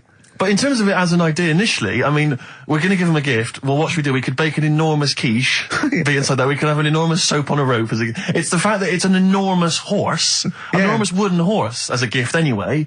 I don't know if this was a popular gift at the time, but it's also the stupidity of the Trojans saying, brilliant. I've always wanted an enormous wooden horse. Well, what are we going to do with it? Yeah, Where are we going to wheel it in anyway. Just wheel it in anyway. Wheel it in. Let's go to sleep. Let's worry about it tomorrow. Exactly. Yeah. But it's this idea of someone going, right, is this definitely the best idea? And they go, yeah. And they look to the carpenter. Yeah. And he goes, well, it's going to take a while. Yeah, we've got to get wood. Well, you haven't put a door in. Yeah. How are we going to get up Doesn't it there? look like a horse? It is. It's the worst horse I've ever seen. It looks like a cow. Wow, yeah, the udder's where we hide. There's a horse. It's got no tail. That's the rope that you climb up. But I don't know if it's one of those things where, again, because we kind of learn these things at school, that somewhere along the line, the truth of it has disappeared, and we are... Well, I imagine it lost a bit in translation. Yeah. Because, in Eohippus in Greek means giant tank. Right, so that actually was a Sherman. Yeah. And it burst through and it shot them all. Yeah. But of course, down the years, they've tried... Look at Carl's face. Look at Carl's face. If everyone on webcam... Carl, just keep that face and look up to the camera. Right? Just, right, get a look at that now. Play a record, Carl. Educating Carl, we should bring that back. We should bring that back. Yeah? What do you want to learn about next week? We've told you about the Trojan horse. Know anything about any freaks? Placebo. This picture on XFM 104.9. I'm Ricky Gervais, with me Steve Merchant and Karl Pilkington. Right. So you've been educated there, haven't you? The Trojan horse. Yeah. Trojan horse. And that's, of course, where the phrase, beware Greeks bearing gifts, comes from. Silence again. Yeah. You ever heard of that one? Go on. What's that again? beware Greeks bearing gifts. Right. What do you think that means? I don't know. I mean, what is that? Is that used worldwide or what? Will he say that in Greece as well, or? Will you imagine Christmas Day is rubbish? No, it doesn't actually mean beware of Greeks bearing gifts. It's more to do with, like, maybe it's too good to be true, or, you know. It's the opposite to don't look a gift horse in the mouth. That's probably where it came from as well. Justin from Southend emailed in. He just said, for the Trojans not to have spotted that it was a trick, they must have been the biggest bunch of moronic, ever to have walked the earth. Does Karl have any Trojan in him by any chance?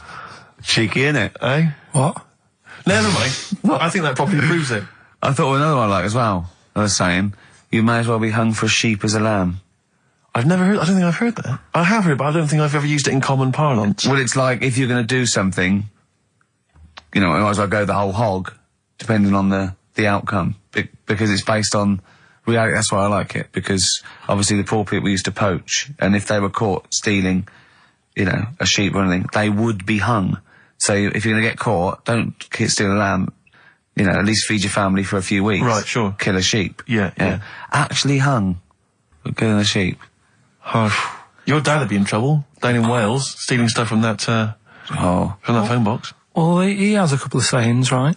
Your father? Yeah, I've never asked him what they mean. Why would you? Ask Suzanne. One is, don't try and teach your granny to suck eggs. Yeah. What does that mean? That means, is patronising to, of course I know that. You're talking to someone who knows more about this subject than you. But how did that happen then? How did that saying come about? Well, it's not. It's a totally made up thing. It's like your granny sucks eggs, doesn't she? Because she's older than you, and it's probably a lost art or something. Right. And the other one, Sucks eggs? Sucks eggs, yeah. Sucks eggs. Sorry, I thought you said something else. Don't nudge your granny when she's shaving. What? Sorry? Don't nudge your granny while she's shaving. Don't nudge your... Sorry, say that slower. I can't... Don't nudge your granny when she's having a shave. Well, what is that in context? Because I can't work out what the analogy is there, because that might just be you when you were little, you used to run up to your granny while she was shaving or something. But why is your granny shaving? Well, no, what context is that said in? Tell me the last time your dad ever said that, and I'll try and work out what it means. Can't remember. I don't know. Are you sure these aren't specific to your granny? I was to say, were you nudging your granny? She was going, yeah. Get lost, Carl. She was shaving off her moustache. Or giving herself a Brazilian. Oh, God. That's grotesque. Suck an egg. Try that instead. Oh God. That's made it worse. Carl's granny sucking eggs. Whilst that's... that is my... a Brazilian. We've no idea. I don't know what that means. Don't nudge your granny while she's shaving. What, Parmesan? I don't know. Maybe someone knows. You might be right, maybe. Well, email in. Tell us. Yeah. But Educating Ricky, it was a feature. Well, actually, about a year ago, I started a feature called Educating Karl, because we found out he had 1 E at O level at history. And I'd educate him on things like Rasputin, things that I thought he'd be interested in, you know, Winston Churchill, some of the greats, some scientific facts. And then I said, it's your turn. And he started telling me about people born without legs. Some people have got a funny eye. There's a woman whose tongue's longer than her arm. And really, you know, turning the screw on education. Cure on XFM 104.9. That's what it's all about, Steve. Absolutely classics. Yeah, we've got some more classics coming up. Looking forward to them. Now, when we were talking to Karl in the week, the thing we're talking to Karl is that you come up with something that's sort of like, quite innocent, and he goes, well, once, right? And you realise that it's comedy dynamite. Yeah. He doesn't know it, but we want to go save it. And he let out, you were filling in a form, weren't you? It was all like your girlfriend thinking you're a div. And it's happened before, isn't it? Because she came home and you'd filled out a form to get a job once, hadn't you? Yeah. What was that for? Granada Telly. And on it... Well, let Karl explain. Yeah. You see, this is what annoys me with job applications, because rather than just saying, do you want the job and what can you bring to this business? Yeah. Do you want the job is a good one. Because the thing is... That's sort of the one for the boys. No, listen, right? Because if they say no, I don't think they want the job. Yeah, but listen. Go on. I mean, I presume with what you do, you have to take people on and stuff. What, in a fight, you mean? You know what I mean? Yeah. And I think it's more important that you're willing to graft and put the hours in. Sure. Than say that, you know, you did well at school? Yes. Sure. Because if I wanted to, I could have done well at school. Of course. I just didn't want to. So where's this going? So you had the application form. So when it came to the qualifications bit and that, I couldn't fill them in because I didn't have my qualifications. And it was also asking about your languages. And I put down English quite good. English quite good. And his girlfriend came over and seen the form that he'd sent off. This was a copy of it. Yeah. And so she went, oh, you know what I mean? So that's what started, you know, the disappointment. So they're going to get that and think that you're not English. I don't think I've got it. It was ages ago. Right. How long ago was it? Oh, well, it was when I was still in Manchester, so 5 years ago. I don't think you've got to know. No, I think you'd... That could be a long list. I mean, there's probably a lot of admin problems in that organisation, but they probably... But what I meant by it is that I can speak English, but I don't know all these long words that people use all the time. Yeah. Oh, God. Oh, can I just tell this quickly? In the week, I'm talking to you now, the listener. Usually I don't. Yeah. Karl said, about embarrassing him on air and that, and he's worried about his education, and he was worried about not knowing long words. Like, we come up with any long words. And he said, no, I was scared, you were going to ask me something about, someone, and he's Eastern European leader. His surname is Milosevic. And Karl said, so I learnt it this week, and learnt it so you can't catch me out in case you start. I said, what? And he said, he thought about it, and he went, Flobodan Milosevic. Got the surname right though, didn't he? So what's his name? Right? What's his name? That's how Bill and Ben would address this leader. How would they have said it? Flobodan Milosevic. What's his name? Slobodan Milosevic. Yeah. Well done. Anyway, Karl, look, you almost let it slip then as you were talking about your filling out that application form. There's some big news that everyone needs to know, which we were stunned by in the week, although the more we sort of talk to you, the more it starts to fall into place. Yeah. But Karl, what's the story? That I haven't got me exam results from the GCSEs. He never turned up to get his exam results. I was working. And so, how many did you take in the end? Because you weren't even sure about that, were you? You think you took maths and English, don't you? Yeah.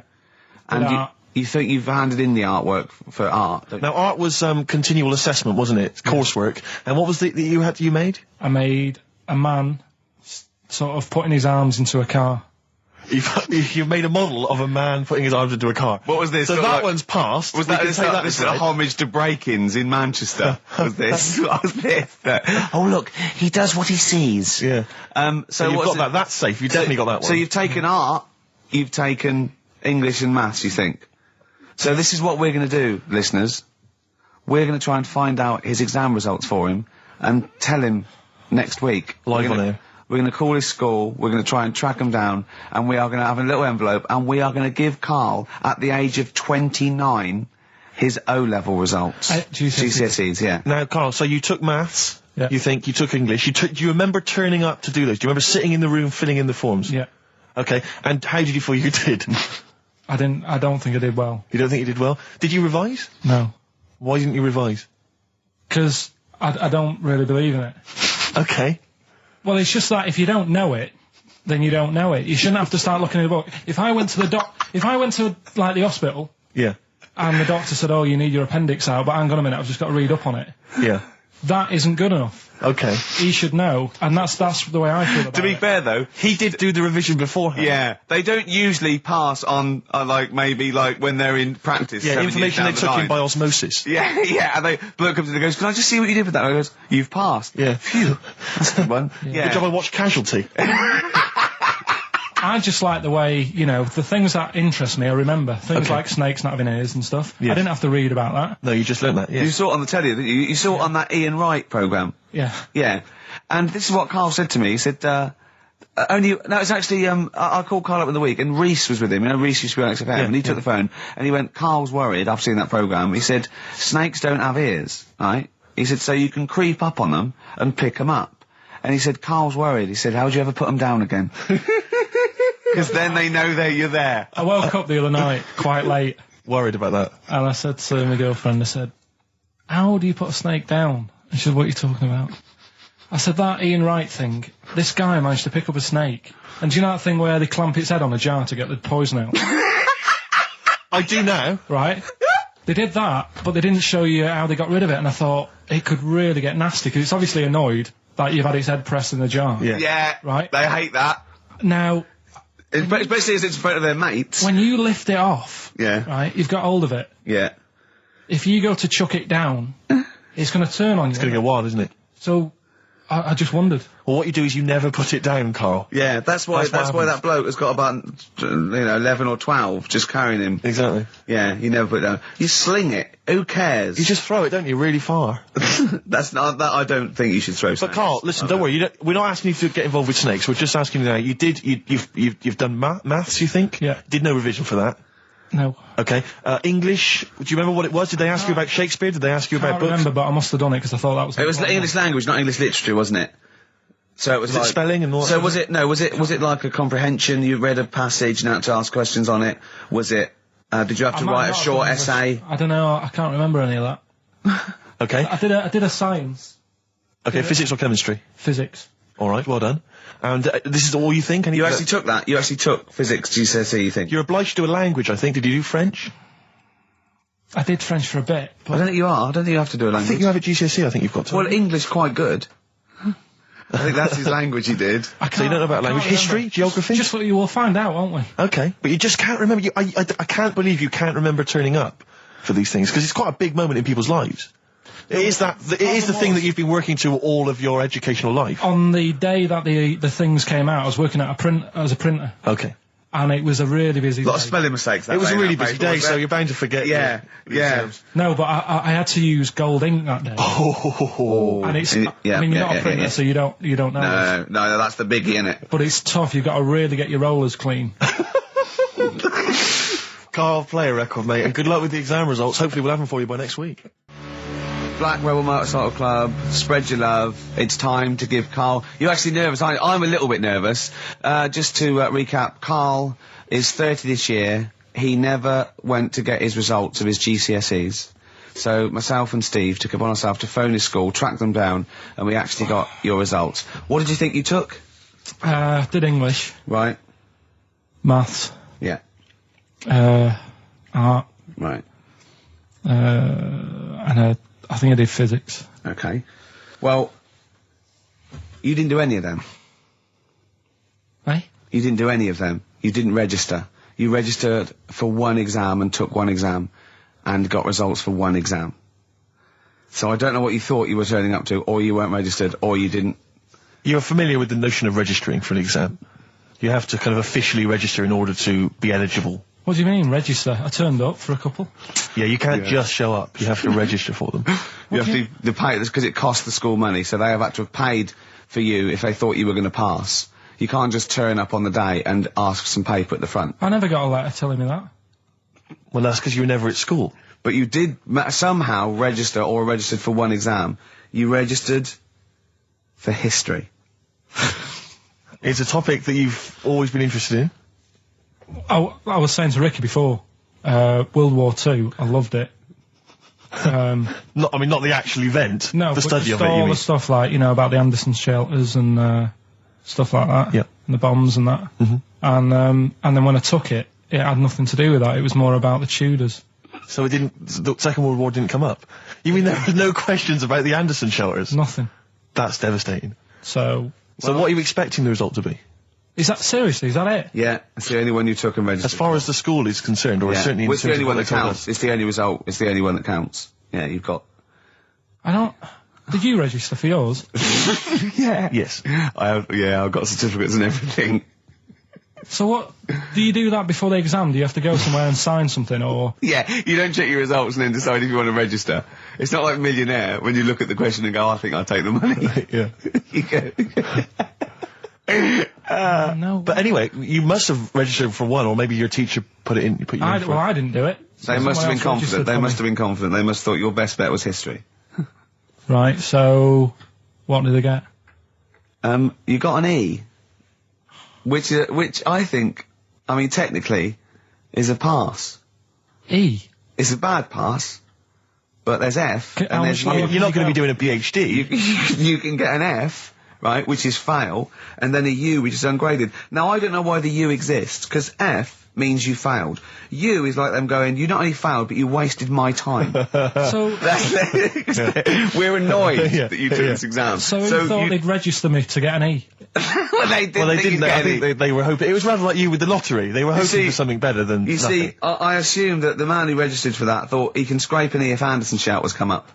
Yeah. Well, that's it. You've got. Now, what I'd like to do, Carl, is I've started your re-education. You've read a book on Rasputin. I'll be asking you a few questions about that later. I've got another book for you to read next week. Next week, I'm not in the mood. What? Not in the mood. Oh, come on. Look, what's that? What does that say? It's that fella. It's the picture of the bloke that he used to use for Citizen Smith. Yeah? Che Guevara. Yeah. Yeah. He was quite happy, I think, when he found out that Robert Lindsay was involved. He went, yeah, of course you can.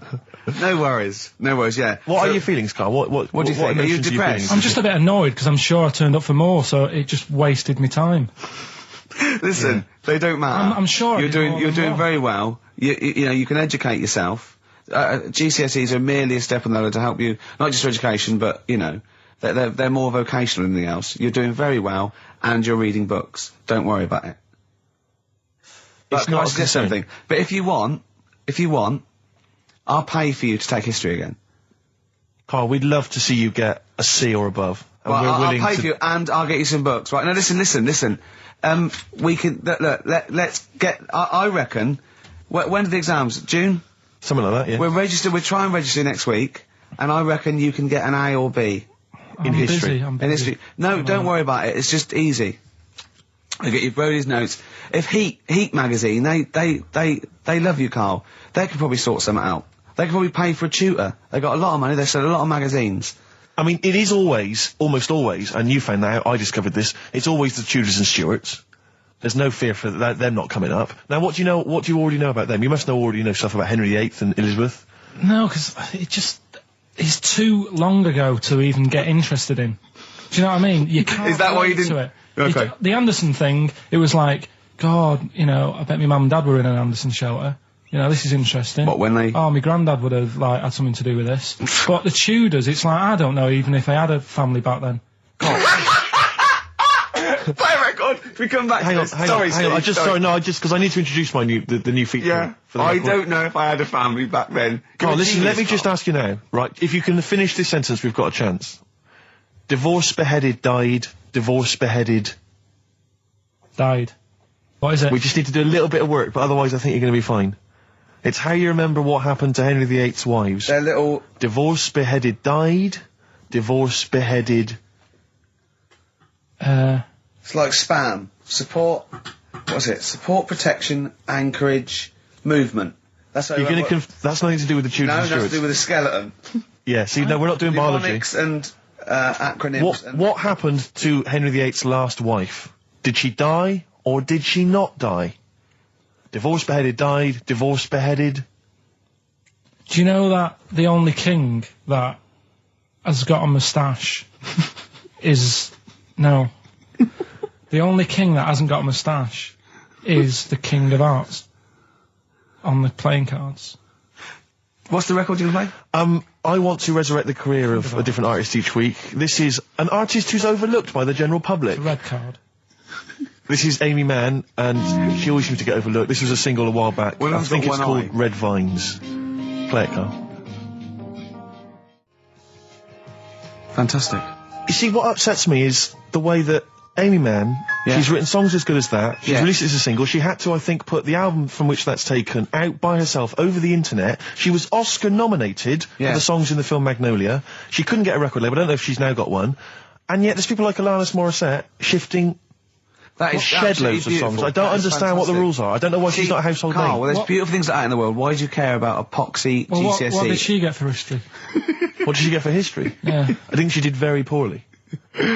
Why do you care? See, I was just going to say, this has backfired a little bit, because Carl is genuinely... I don't know if he's actually upset or embarrassed, but it doesn't matter.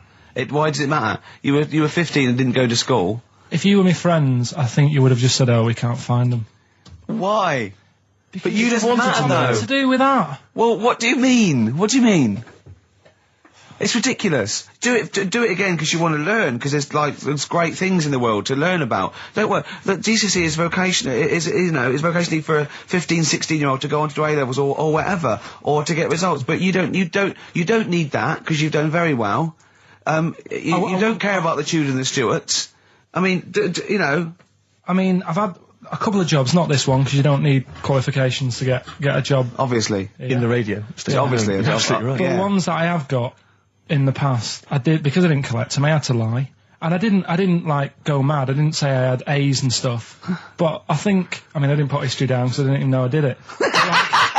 So it's a bonus. I kind of treated myself to like a D and a couple of C's and that. So it's like, well, he's not. I love the fact that Carl even then was honourable. It's like, I'll at least put down the ones I think I took and lie, but the ones I didn't take, I won't lie about. Yeah, and don't give yourself a B. Exactly. If they're going to find out you lied, give yourself a B next time, It could Carl. backfire, couldn't it? I mean, my brother's a bit mental and he used to do things like go for jobs and say, oh yeah, I've done this before. Like being a mechanic, and he's never even picked up a spanner. And yet, he'd have the confidence to go and try and fix cars. Well, I'm not that daft, but God, and he. Who do you blame for this? That's just an easy way out. I have to blame myself. No? Yeah. What was the teacher like? Well, there's loads of different ones. I didn't like. I mean, the history teacher, it is my own fault because with her, she's a bit mental, and I used to kind of stop the lesson by saying, "Oh, miss, tell us about your fireplace you've got that is made from a gravestone." Because that's what that she would had. Stop any English teacher in their tracks. And she loved telling you about it. Yeah. So it was like, oh, I learned brilliant. that from a teacher. So that's why I didn't know about divorce, head loss, and all that. Yeah. Dandruff legs. Horse, head loss, dandruff legs. But remember now, divorce beheaded died, divorce beheaded survived. That's all you got to remember. And what's that? That's what happened to Henry VIII's various wives. In order. What does it spell out? No, it doesn't spell out anything. You just got to remember the rhythm. In order in which he married. Yeah, but it helps. It's like when my mum taught me the alphabet. She taught me as like a song. And like C, D, E, F, G. Yeah, constant. No, not like that. Huh. That's how everyone else could do it, and I couldn't do it that way. What tune did she do it to? It was A, B, C, D, E, F, G, H, I, J, K, L, M, N, O, P, Q, R, S, T, U, V, W, X, Y, Z. X. Dandy Warhols Get Off on XFM 104.9. I'm Ricky Gervais. With me, Steve Merchant. Hello. It's 2:05 on the day that Karl, our producer, found out that he had an E in history, GCSE, and nothing else because he didn't actually register. I can't believe he registered for that. I don't know. I didn't. That's Someone else put you in. No, they can't have put you in because you were away. They probably said, oh, you know, you didn't register in that. Listen, obviously you're feeling a little bit melancholy because it's, you know, it's like you're hearing it for the first time, so it's like you're 16 again. But it was to be expected. But no, listen, it doesn't matter. It actually doesn't matter. It doesn't. But listen. Take it again. Take it again. Is there a history teacher listening? What's the number? 08700 800 123. They can tell us the syllabus this year. 1, 2, 3, 4, is it? Yeah. Oh, sorry, what is it? 08700. I've got maths. 08700 800 1234. Mine's more laziness that I couldn't be bothered to say that last digit. Yeah. Really. I've done most of the work. If we get onto your problems, then it's a whole other show. It doesn't matter really, because like you say, right, I've done alright for myself. Yeah. It's that old thing of like, when you get older, if you find out that your dad's not your dad, it's like, it doesn't matter, he was a dad to me. Absolutely. Do you know what I mean? Yeah. Absolutely. So... Are you saying Mr. Nuttall wasn't your real teacher? Give out the number again, Rick, what we after? 08700 800 1234. Is there a history teacher out there that may know how we can... Is he too late to register this time? What's the syllabus this year? What's the syllabus this year? Do we have to pay for it? And does he want to earn, like, 25 quid cash in hand to give Karl a couple of lessons? I'll stump that up. Take it, yeah? Be great, be fantastic. They probably won't want to do it, though. We'd film it. It'd be a documentary on choice. Heat magazine be right behind it. There'd be, you know, little clues. We could have a little question and answer, little quizzes. You know what I mean? Rick, before we play the next record, I've just been looking through the XFM gig guide, and I just want to let you know that at Spitz this evening, Commercial Street E1, doors at 8 o'clock, Gut Bucket are playing. So, no, just a lot of listeners will probably want to know that. So I don't want anyone to miss out on the Gut Bucket gig at Spitz tonight, coming to Street E1. That's a good plug for the Gut Bucket boys. Well, ladies and gentlemen, please welcome to the stage. Now, Steve just played one of the most beautiful records. I mean, so I've got to up the ante here, and I'm gonna play another Jimmy Webb track. I played it off 10 Easy Pieces last week, and I have played this track before, but a different version. You'll know it, obviously better by Glenn Campbell. He wrote a lot of songs for Glenn Campbell, and this is Galveston, and this is absolutely beautiful. Jimmy Webb there, and Galveston. See, and during that, Carl said, "What's this about?" Didn't you? See, things you're interested in, you see? If only you're that inquisitive when the Tudors and Stuarts came up, you'd have a C or a B. We didn't even do Stuarts. Didn't you? It's just Tudors. Oh, they're the worst, aren't they? Stuarts, I've got a lot of time for. The Tudors can, you know what I mean? Listen, right. As you know, I lent Carl, part of his education is historical education. I lent Carl Gladiator, the movie, on DVD, which he watched on his PlayStation 2, and Rasputin. Do you know last week when you gave me this, did you know my result for history? No. That's weird, isn't it? Yep. Now, right, okay, it's the film review. Carl, you just tell it from the heart. Tell us what you thought about the film, what you thought the... Can I just ask, is this the first time you'd seen Gladiator? You'd never seen it before? No. Okay. And what were your thoughts?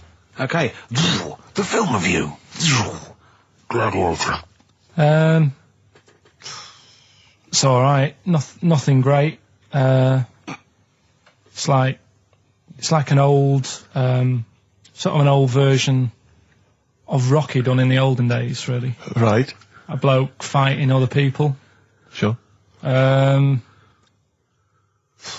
sort of well known is the story? Do you reckon people know the basics? Well, just very quickly, just do the plot. Quickly. There's a guy called Max. Maximus, yeah. Yeah. There's Caesar, and there's Caesar's kid, and Max goes to war, sort of wins it, comes back. Caesar says, "You're good at what you do. I wish my son was as good as you. So I want you to be in charge when I die." His kid finds out, a bit annoyed about it, kills his dad, because he don't want anyone to hear that he said that, he wants him to be in charge. Yeah. So his kid gets in charge and thinks, "I'll show you. You're not going to be king, I am. You're going to be a slave or something." And then, next thing you see is... Sorry, can I just stop there? My only thought is the film's 3 hours long, so maybe we shouldn't go through the whole plot. We've done the first 10 minutes, but yeah. Go on. So, yeah, he's a slave and then... Yeah, but then, that was an interesting bit that I thought, right? I mean, I was watching this with a girlfriend, she was already annoyed because she wanted to watch Friends on E4. Okay. Yeah. It was a good episode as well this week. Was it? Yeah. Don't tell her that. Okay. Right, so she was annoyed and she said, "Come on then, put it on." And I got it wrong straight away because it says on the back 149, so I thought that was an hour and 49 minutes. It turned out it was 149. No, I thought it was 1 hour 49. Yeah. But it was 149 minutes. Sure. So it overran anyway. By 40 minutes. Yeah. So anyway, the interesting bit was where he was going across the desert on a horse. And I think to show you how long he'd been going across the desert on his horse, he's showing you a shot of the horse's knees and they were bleeding. And I just wondered whether that's what horses do if they run for a long time. Do you know? I don't. Good. Right, so anyway, so he goes on, he keeps going on like this. He's a slave, and then he has a fight at the end with the Caesar's kid, and he kills him. And that's how it ended. Okay, good. What did you think of it? Just generally, what bits... What do you think was wrong with it? Right, well, I've read up on it, and there's already a fact that is wrong. Right. Caesar's kid, he didn't actually kill his dad. His dad died of a natural death. Right, in real life, you mean? Yeah. Okay. And, what's Caesar's kid's name? Comedian or something? I think it's comedian, yeah. Yeah. That's where the name comes from. When a funny person is called a comedian. He didn't actually get killed in real life by Max. No. He died by his sister poisoning him, and he didn't die. No. Are you saying that this is not a historical document? It's wrong. All over the place. Yeah. Well, next week I'm giving you Braveheart, and that is actually true. That is factually accurate. I can't handle it. It is. It was a little Australian fella that helped him out. Just for people who watched it, you know that the guy, Caesar's kid, yeah, he died his sister tried to poison him. That didn't work. Apparently, he was a gay fella, and his boyfriend, who was a wrestler, strangled him. That's Where did you get this information? on the internet. I thought I'd look it up to see how much of it I actually got right, Yes. and that's what I read. Okay, so out of 10? 5. Really? Yeah, Okay. it's no good. I wouldn't get it out. And it's annoying the way it says, like, you know, this film's got to be seen at the cinema, because I saw it at home and I don't think I missed out on anything. Very good point. I think that's probably the point they're making, but yours is valid too. We'll play a record, and after that I'm going to ask you about Rasputin, the Mad Monk. AO here with a reminder that there's no time like the present to think about gifting. So make a list, grab the wrapping paper and get scrolling. Whether it's headphones for a music maestro, a smartwatch for a fitness fan, or a console for an avid gamer. AO checks prices so you don't have to. And our choice of delivery slots help you keep surprises hidden. No last-minute clicking for you. Get your gifting sorted early at AO.com. Travis and Sing. I like that. It's all right. It's a bit easy. It's not their best. I like their earlier stuff a little bit better, you know. But what I don't like is them throwing around mollusks. I don't like it when that poor little octopus gets flung around. I know it's dead, but there's a certain lack of respect for the whole mollusk community. For the squid and octopi fraternity. Like I said to you, when I used to go to Wales for my holidays, they used to get washed up on the beach and people used to go over them on the motorbikes. And they were cheering and stuff, and it's just like, do you realise what you're doing? Yeah, sick, isn't it? But anyway, Gladiator, just was going to add on the end of that. If you're into that sort of film, Jason and the Argonauts is probably a better bet. Is that factually accurate? Did you look that up a lot? Did skeletons actually come out of the ground and fight? Yeah. I don't know, but it's a more enjoyable film. Okay. And it's shorter. Okay, now, just moving quickly on, just to the last item on Carl's re-education this week. Rasputin, you read a little book about Rasputin? What did you know about Rasputin before you read the book, Carl? Could I just tell you, when I handed him this book, it was my house, he went, is he the one that lived under the bridge? And I went, what do you mean? He went, the fella that lived under the bridge, and you had to pass him with a, and Jane, went, you're thinking of, Rapunzel. And he went, yeah. And I went, well, that's not Rapunzel either. Rapunzel's, you had to say, isn't that, you know, you had to guess his name. The person who lived under the bridge was the troll in the Three Little Brick Graph. I'm a troll, foldy well. So, to answer your question, Steve, that's what he knew about Rasputin. Okay? So have you read this whole book? Can I just have a look at it, Rick? This whole book, it's about the size of a beer mat. Yeah. I'm just thinking, but did you read the whole thing? No. You didn't manage to read the whole even thing? do that? Well, again, some of the names in there are so long and foreign sounding that I just thought, I can't remember all these. So I just got to the meat of the story. Go on, what did you learn about Rasputin? Right. He was a monk. Yep. And, mad? Was he a mad monk? Hang on a minute. Don't confuse him. Sorry. Right. Go on. God. You see, this is what happened in the exams. Right, it was... Oh, don't do that when I'm drinking, Carl, please, mate. He loved his women. And that's how the story started off. He had really nice... story started off? Yeah. He had really nice eyes, and that's what everyone fell for, especially the women. Yeah. Anyway, the people back then thought he had special powers because he could hypnotise people or something. Oh, yeah. And it was about a little lad who had some sort of blood clot on his leg. And he said, just calm down and you'll be all right. And people thought he had special powers, but what he was doing is saying calm down and he relaxed and it stopped the blood flowing sort of as fast. And that's how he got better. But anyway, that's the only bit of special work that he did. And then he kept going on and he was going in brothels and all that. And the people in the town thought this isn't right. He shouldn't be going about doing this. And where did he live? Russia. Right. Is that right? Yep. What sort of era? I thought you'd might now, about 1800. Okay. All right. Okay. And then... Do you want to check that, Steve? You got the book? People got sick of him. People got sick of him, and they said, "Oh, we'll have to get rid of him." So they tried to. He loved cakes as well as women. Okay. So they said, "Let's poison a cake," and they poisoned a load of Easier than cakes. poisoning a woman, wouldn't it? And he ate these cakes, and it just didn't kill him, and they were like, God, what's going on? And they kept giving him more and more cakes, and... He was suspicious. And that didn't work, so the fella said, that's it, I'm going to shoot him. So...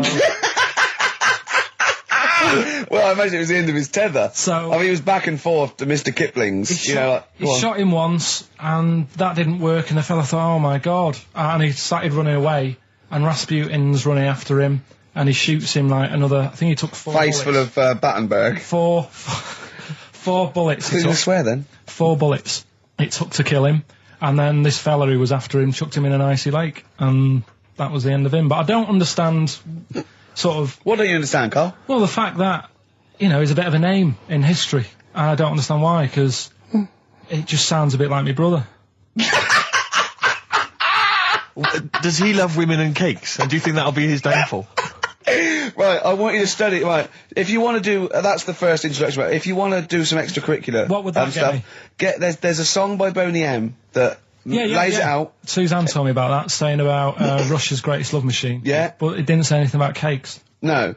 I think if you get the 12-inch mix, no, but they say according to Boney M, and I don't know who's correct, the bloke who wrote that or M. They put some poison into his wine.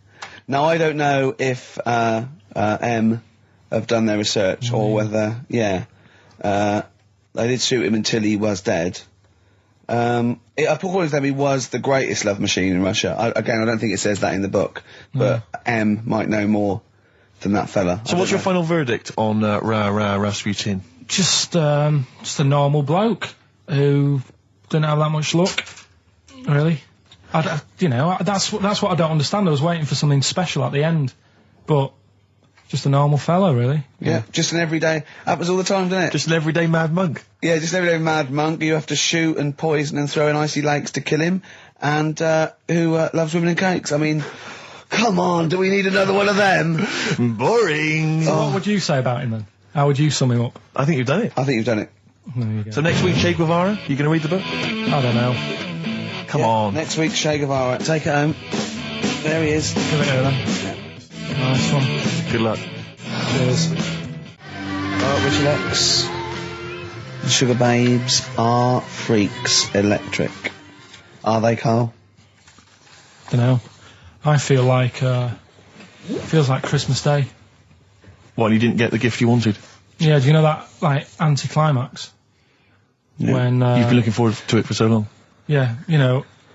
Well, I mean, I knew you were looking forward to it. That's why it took you 14 years to get the result, and then it was 2 other people that got them for you. Do you wish that we hadn't done it? No. It's alright. It's alright, isn't it? What's your girlfriend going to say? I don't think I'll see her again. She likes a man who knows about the Tudors and Stuarts, does she? Yeah, first Gladiator, then the... Yeah, you've been bluffing. Whenever she said, "Where did you go to Stuarts?" You go, "Good." Like, lots of things, but look, it's a bird. What happened to Henry VIII's last wife? Oh, I wouldn't... yeah. Oh, look, Friends is on telly. Friends is on. No, I just changed the subject by saying things like, you know, about the only king in a pack of cards. That threw off the scent. That threw us off the scent. That wouldn't fool an invigilator, would it? That's the thing. You can't use that one with an exam board. Hyde's main offender, XFM 104.9. Wow. It's that time in the show where I test Carl on his homework. Yeah, for the week. History, the re-education of Karl Pilkington. As you know, we found out last week that he'd taken 1 GCSE and he'd got an E, and it was history. Do you know, Steve, I haven't told you this, went shopping on Sunday, buy some new jeans, was in a shop, saw an old lad who I haven't seen for about 2.5 years. Went, "You all right, mate? How are you doing?" First thing he said, "Sorry to hear about your exam results." Oh, God. Had he listened to the show, or someone had just told him? Yeah, he was on a train listening to it on our way to a football match or something. He knew that you were on the show, did he? He was a regular listener. First thing he said, "So sorry about your exam results." Haven't people have been coming up to you in the station going, "You all right? Do you want to talk about it?" Or, God. I know. Well, you did take it pretty badly for a 29-year-old man. Just a bit of a shock, because it annoyed me that... It wasn't a shock. You knew you hadn't got any. No, I thought I'd have got a bit more than that. I wasn't expecting, you know... But you didn't even think you took history, so that must have been a bonus. Yeah, that's what my girlfriend said. Yeah. So, But didn't she say something quite philosophical, which was like, you didn't even have a knee this morning? Yeah, she said yesterday, you didn't have anything today. Exactly. Which was good. Yeah. But anyway. Anyway, okay then. Well, you were tested on Che Guevara. Right, Carl. We should just remind people what happened, because This last is a week little series. I've got lots of these little books, right? They're about like 2.5 inches long by about 2 inches wide. Those tiny little things you see in the sort of on the front counter of Waterstones or Smiths, and it's the Life and Times, a series of all the greats in history. Last week you read about Rasputin. He wasn't impressed. No. This week, this book's a little bit thicker than the Rasputin one. no, it's the same. I think, was it? Maybe the writing's Bigger smaller. writing or something. But okay, Che Guevara. Who was Che Guevara? Just now, you learnt to pronounce it, right? And how do you remember? You told me the week how you remember what his name was. Che is like shake, and his surname is like guitar. Right. Guevara. Okay. But anyway, right. Tell us what you know, and we'll ask. Right. First of all, his name isn't really Che. Right. It was something else, and Che means buddy in wherever he's from, Argentina. Mm-hmm. Right, that's right, isn't it? Yeah. Yep. Right. So anyway, he was born, and he was. By the way, Carl's not reading this from a book now. This is all out of his own head. This is not pre-planned notes. No, this is. I mean, I know it sounds written, but he's just. Yeah. Right. Here we go. Go on. He was born. He had bad asthma as a kid, Right. which I thought was quite interesting because they didn't have cars and that back then, and that's what they're blaming asthma on these days. The bad build-up of traffic and that. Well, they did have cars, Carl. Not as many as they have now. Okay. So that was something I picked up early in the story. He had asthma. Yeah. His dad was into he wasn't a politician or anything, but he was, they were into the politics. Sure. So he sort of grew up around a family who was into, watching the news and that and keeping up to date on what's going on in the world. So that sort of rubbed off on him. He went to school. He was doing stuff on medicine. Yeah. Yeah, he wanted to be a doctor, or he thought he did. Yeah. Anyway, he learned really quick. He did like 6 months work in about 3 months. So he could have some time off school or something. Right. So he took that time off and went to travel South America with his mate on a motorbike. Yeah. Yeah.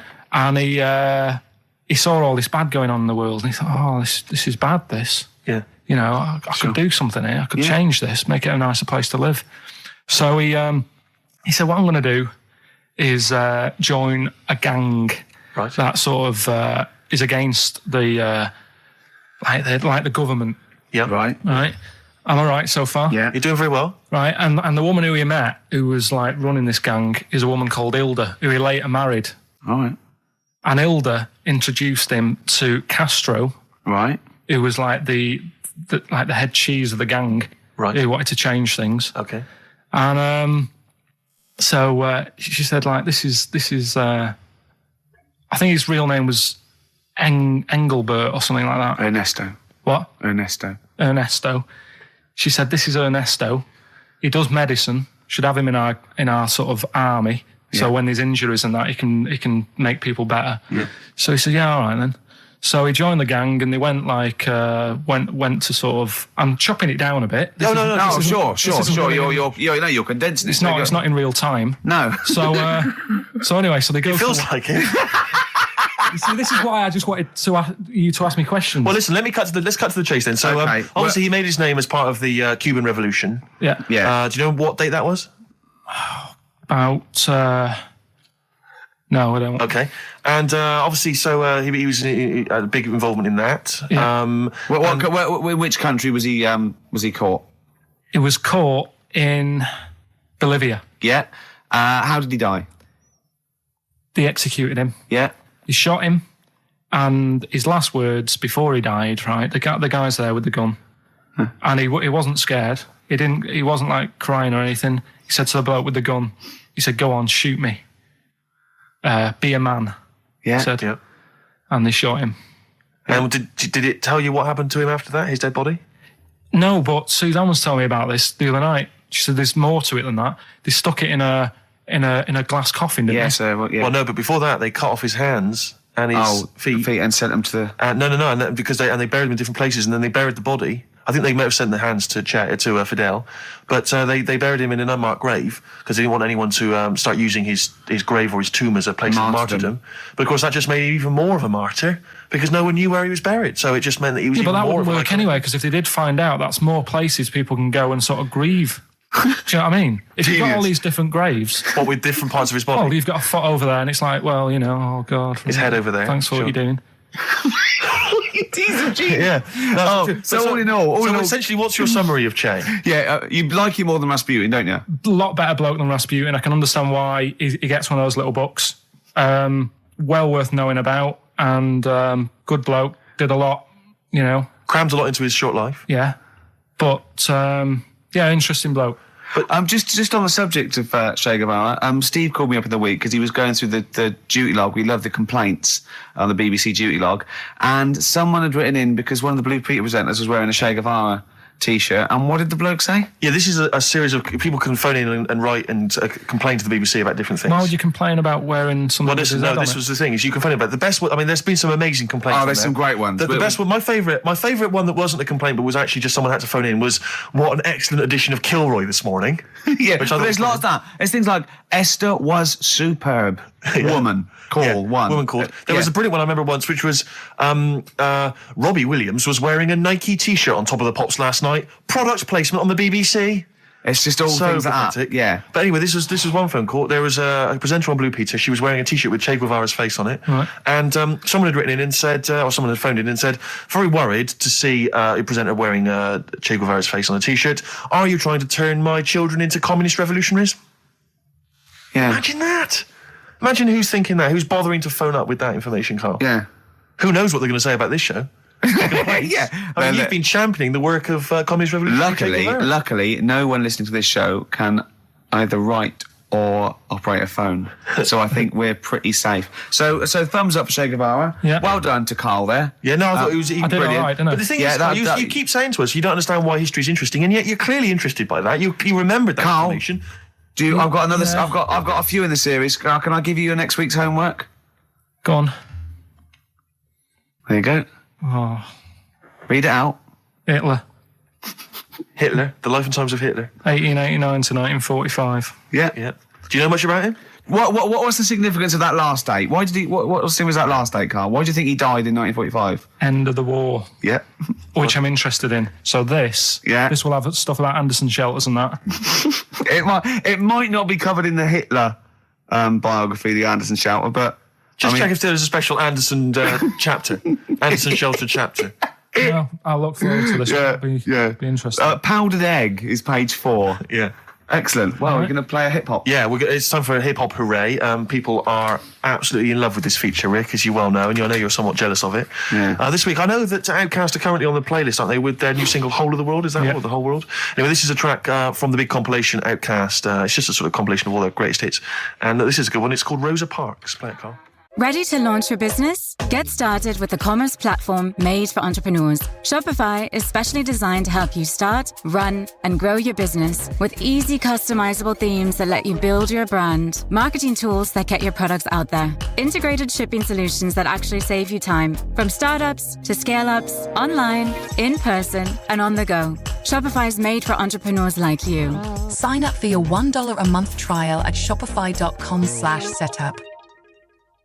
From their greatest hits album, that's Outkast, and a track called Rosa Parks. Like it. Yeah, enjoy it.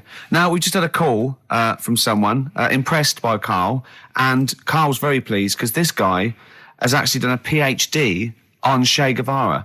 So in theory, whatever subject he chose, in theory, he's probably one of the experts in the world on this particular field. Now, hello, are you there? Yeah, I'm here. Hello, what's your name? My name's David. David, now where did you do your PhD? Did it at UCL.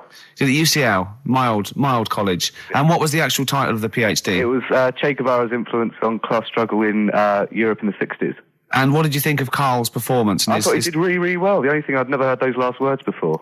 So Carl actually knows something you don't know. Yeah, possibly. Although you presumably not take that as verified information. You probably wouldn't take everything Carl said as gospel. You'd probably look it up yourself, would you? I probably would have a look, yeah. Did you know about babies' eyes? Sorry? Did you know that babies' eyes don't grow? I didn't know that. You see, that's why you shouldn't take things Carl says as gospel. because it come out with something, vaguely intelligent, and then say, "Did you know about babies' eyes don't grow?" Any questions that you'd want to test Karl on? Any thoughts? Anything he missed there on the history of Che Guevara? I think he did really well, and I think he should be congratulated. Because Karl has problems with understanding why people are interested in history, and even though he's been reading these books, he keeps saying, "Why does anyone care about history? Why is it important?" What would you say to Karl? I think he should maybe then look at who Che Guevara did influence and why he still influences people today.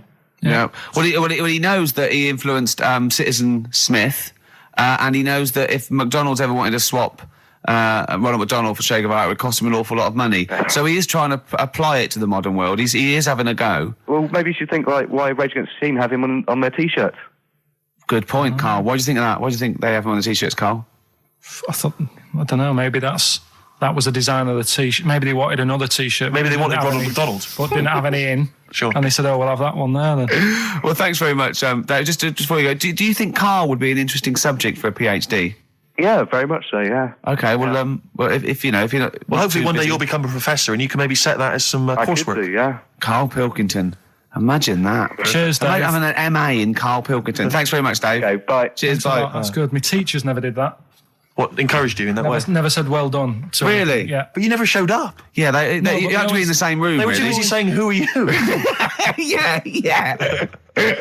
No, but Mrs. Matthews, me head teacher. Oh, let's not lay into Matthews again. Not Matty Matthews. Not Grimble Matty Matthews. I'd never be a high flyer. If she could see you now. What did she say? You'll never be a high flyer? She said that to me, mum and dad. Really? On a parents' evening. And that was after I'd played the drums in Little Donkey. She clearly didn't know what she was talking about. Teenage Fan Club. Oh, they're a good band, aren't they? They are a good band. XFM 104.9. So, we're nearly there. So will your girlfriend be proud of you now? You performed a PhD graduate there. It's a bit annoying because she's not in London today. She's in Sunderland or something, or Newcastle. Right. Working.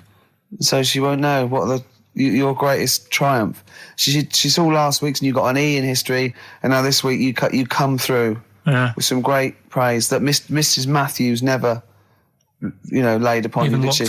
Well. No, just said you won't be a high flyer. Hey? You've shown them, haven't you? You never know. I mean, I had mates who, my mate Colin Makin, who did the disco with me. Pilkins making music, yeah. Pilkins making music. Yeah. He was dead brainy. I don't think he's up to much these days. Sure. You can't plan it. Yeah. Just goes to show. Well, I mean, you can do. There's a certain amount of planning you can do. I mean, driving a tank down to the shops with some fags never going to mean you're a high flyer. You know? And that woman who you picked up in your black cab, she's in a circus now and she can fly, which is good. Am I confusing that with a film? You went to see a film this week, didn't you? What did you see? The Monsters, Inc. Did you have a little argument? What was the argument about? Did you have an argument with your girlfriend or something? Because of Well, the history thing took over last weekend, to be honest, when you found out my results. That was like the talking topic of most of the weekend. And, why? What did she say? You brought it on yourself. Why didn't you take it serious, Was she annoyed or upset? Well, she just sort of said, you can learn. Look, you learned Rasputin. If only you did that. You've done that. You've done Rasputin. Do you know what I mean? She said, you can do it. If you're told to. She said, it's only because Ricky's told you to read the book that you're reading it. Does she think we're sort of like taskmasters? Does she think we bully you? Nah, she knows it's just a laugh. Yeah. What did you tell your parents about your... No. No. Never? Because they never even questioned where my results were, so I don't want to tell them that, I didn't get any. No. How did they do it at school? Didn't have them back then, did they?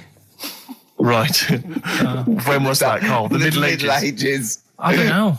Like I say, back then it wasn't about getting results and that, was it? It was just about learning trades. I mean, my dad, right? He can put windows in his house. Yeah. Do plumbing. He should. It's dark, isn't it? He's done that first of all. Right. So he can do what? He's got a multitude of different jobs. Yeah, he can do all sorts. Do you know what I mean? If there's a problem in my flat, I can call him up and say, this isn't working. What should I do? And he'll say "Is that not a brain surgeon?" He'll say, fix it. Sure. So what about Monsters, Inc.? What did you make of it? So all right, it is a kids' film. It sort of annoyed me. Is it? Okay. I was having what gave that away? Do you think? Was it the songs? Was it the animation? Yeah, the fluffy little things that squiggled round on the screen for an hour and a half. It is annoying because this kid's everywhere, and kids don't watch films, do they? No. You know what I mean? They're messing around. I don't know why they make kids films. And you can't, to be honest, it's mental. Can't concentrate properly when you've got kids, you know, Screaming, making noise around you and that. So I'd say my little review, wait until it comes out on DVD. Okay. What a great review that would be. Wouldn't that be great? Film 2002. Yeah. Jonathan Ross going, well, I don't want to give it away. Wait till it comes out on DVD. Yeah. Oh. No, but not giving it away. It's just that you can't watch it properly when there's kids screaming around you. Yeah. Sure. Do you know what I mean? What are you looking forward to this week? You going to go and see anything? Just been talking to Ricky now, because my missus is away. I'll probably get out a DVD tonight. Yeah. Rounders.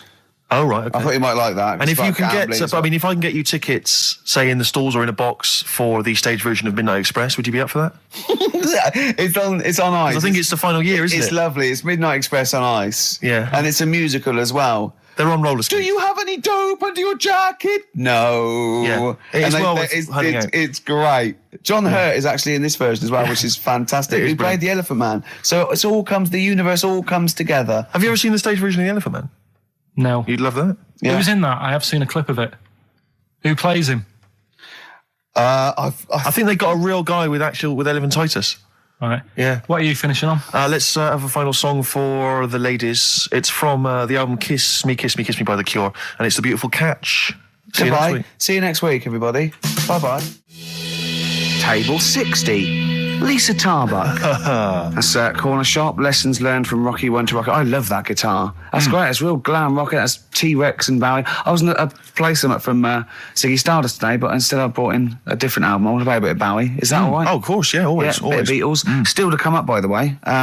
We with The Education of Karl, last week he did Che Guevara. He did very well. Yeah. Before that, the week before that, he learned all about Rasputin, didn't you? And this week you've been studying Hitler, haven't you? How does that go? How do you reckon that? It's a bit tough. Okay. I mean, I'll give you the full story later, Steve. Do you know much about him? No. So, they're all linked. All these stories I've been reading, they've all got a similar sort of thing going through them. They're born, they have a bit of a tough upbringing. Things aren't going well, and they seem to take it out on other people. Okay. But I'll tell you more later. Okay. Yeah, I don't think you can... I mean, I don't think Hitler and Che Guevara... It's the same thing. Che Guevara, when he was a kid, had, like, asthma, right? He wasn't an happy kid. Hitler, he only had one ball. Well, I was trying to find about that. Yeah, seriously, he phoned me up in the week. I said, how's it going? He went, I've skimmed it. I've just skimmed it. I was looking for the testicle thing. Now, I don't know if they left that out or it's not true. Right. He was trying to look up that Hitler has only got one ball. I think they only did it to wind him up. Because it's like, you know, you might be taking over the world, but we're all saying you've only got one testicle. Sure. And it's so did you look in the index and it's sort of Hitler, Adolf, family life, early childhood, testicles absence of. Sort of skimmed through because one of mother brackets other. Albert Hall. Yeah. The only thing I could find was at one point in like when he was trying to run the place, there was a meeting going on. And somebody had put a bag in the meeting room and it blew up. Yeah, and I'm wondering whether it was under the table. Yeah, but... Well, you're wondering if it blew a testicle? It was the testicle was under the table. No, the bag blew off the ball. No, the ball sack was probably hanging below the protective top, and so that's where he could have lost... But why would he have only just lost the one? Because the way he was sitting. Cross-legged or something. Sure. Sure. Okay. Well, I mean, again. Last week we had a Che Guevara expert phoned up. Maybe they could. Maybe there's a Hitler expert this time who could maybe phone up and confirm the testicle theory. Yeah. What's the number again, Carl? 08700 800 1234. You need to have at least done a PhD or something. I don't think we should invite calls about Hitler. I think we're asking for trouble. No, I'm talking about someone who's done a study of him and who's done a PhD. Oh, okay. I'm not talking about any old nutter. And also, Carl's lottery numbers. He's a little bit more confident this week. Okay, good. He went there more like it. And I looked at him and I laughed. He went, no, even Suzanne said I'm on more on the right lines there. Is anyone who has done a degree in maths or A-level maths that can bear... Carl won't believe this, right? Carl thinks... I know I was partly doing it to confuse him, just see that look on his face like a cat, right? But there is the chances with a random numbers, for example, the lottery, of getting 1, 2, 3, 4, 5, 6 are no greater than any other single combination. Right. Now, that's true. I don't mean you're more likely to get 1, 2, 3, 4, 5, 6 than any other combination put together. But then any other individual combination, they're all equal. It's counterintuitive, I know. I know you think that to get a run of 1 to 6 is less likely than anything else, but it's not. Any named combination... It's not, Carl. If there's a probability... Well, it's never happened. It's never happened. Yeah, but there's any number of combinations that never happened. Every one of those combinations that have come up have happened, and they're just as likely or unlikely as any other combination, right? It's just that you feel intuitively, right, that 1, 2, 3, 4, 5, 6 is less likely than 1, 7, 12, 34, 60. You know what I mean? Well, I didn't win. Play record. Okay.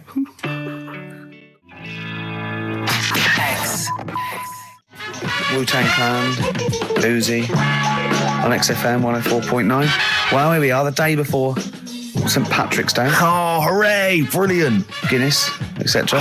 I hate English people, I should say, who are obsessed with celebrating St. Patrick's Day. You know, all crazy. It's like Chris Evans used to rave on about it. We're going to Dublin, we're going to get drunk. Wow. It's like, it means nothing I to think English XFM people, just did that, to be honest. Well, yeah, exactly. Just as bad. Careful, they are employers. You don't want to annoy them. What would we do without this? Well, that's true. Yeah, have an enjoyable Saturday. No, this is my favourite 2 hours. You like this, don't you? Well, I don't know. We can't do this through May and June. No, we'll be gone. We got to record the second series of The Office. What are we going to do, Carl? What are you going to do on a Saturday? Host a show yourself? Do it on my own. Yeah. You are not. Are you seriously thinking of it? Have they asked you to do made you it? everything you... Why would you not think about it? Because I've been there, done that. Next challenge, please. Yeah. Oh dear. Do you know what St. Patrick did? Why he was revered as a saint and everything? What was he famous for in Ireland? He rid Ireland of something. I don't know, but I bet he started off with something odd happening in his life. What, do you think he had asthma or something as a kid? They all do. And he took it out on what, though? What did he do? Exactly, he took it out on something. What did he do? What did he rid Ireland of? St. Patrick. St. Patrick. This is why we're going to get crazy and drunk tomorrow. This is why we're also happy to celebrate his anniversary or whatever it is we're celebrating. That's why we have a crack. Yeah, this is why we don't bother to celebrate, the birthdays of James Joyce, one of the great novelists of this century, or Samuel Beckett, one of the great playwrights. We actually celebrate this man, St. Patrick, the man who did what? Don't diss him. He did a good job of it as well, because there's none there now. There are none of these in Ireland. So he rid Ireland of something. Come on, Carl. Think of something. Just give us an answer. What's the He fifth went thing? round on a horse whacking them and... He went on a horse whacking them. Yeah. What was it, Carl? What did he rid Ireland of? Went on a horse. Foxes. I don't know. No, you're on the right lines. On the right lines. It was an animal. Oh. Bears. Yes, it was. Yes, it was bears. Wow. It was snakes. Right. And there are no snakes in Ireland. He rid Ireland of all the snakes. Yeah. Who did it here then? Because there isn't that many.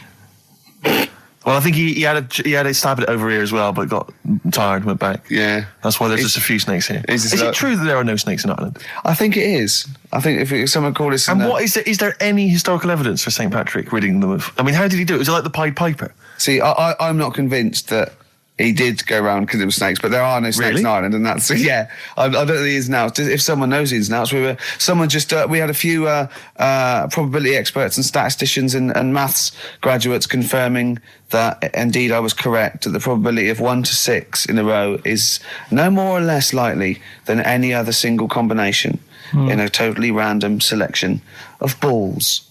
Which brings us back to Hitler, doesn't it? Because he only had one, didn't he? Well, coming up, we'll be asking Karl all about Hitler, the education of Karl. He's done Rasputin, he's done Che Guevara.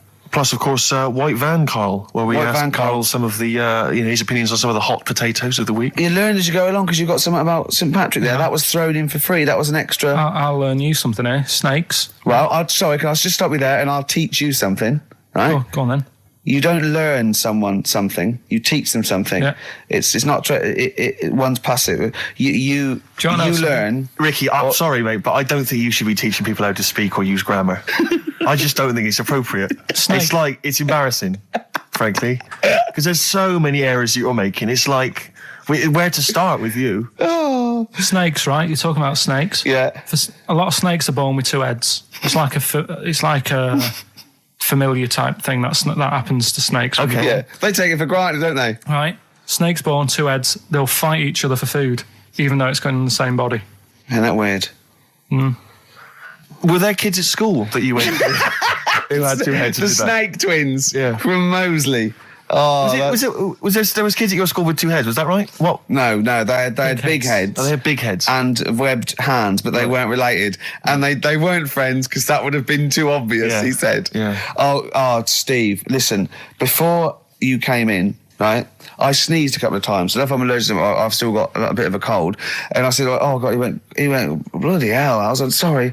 And he went, you know, you can't sneeze with your eyes open. I went, yeah. And then he was obviously thinking to himself still.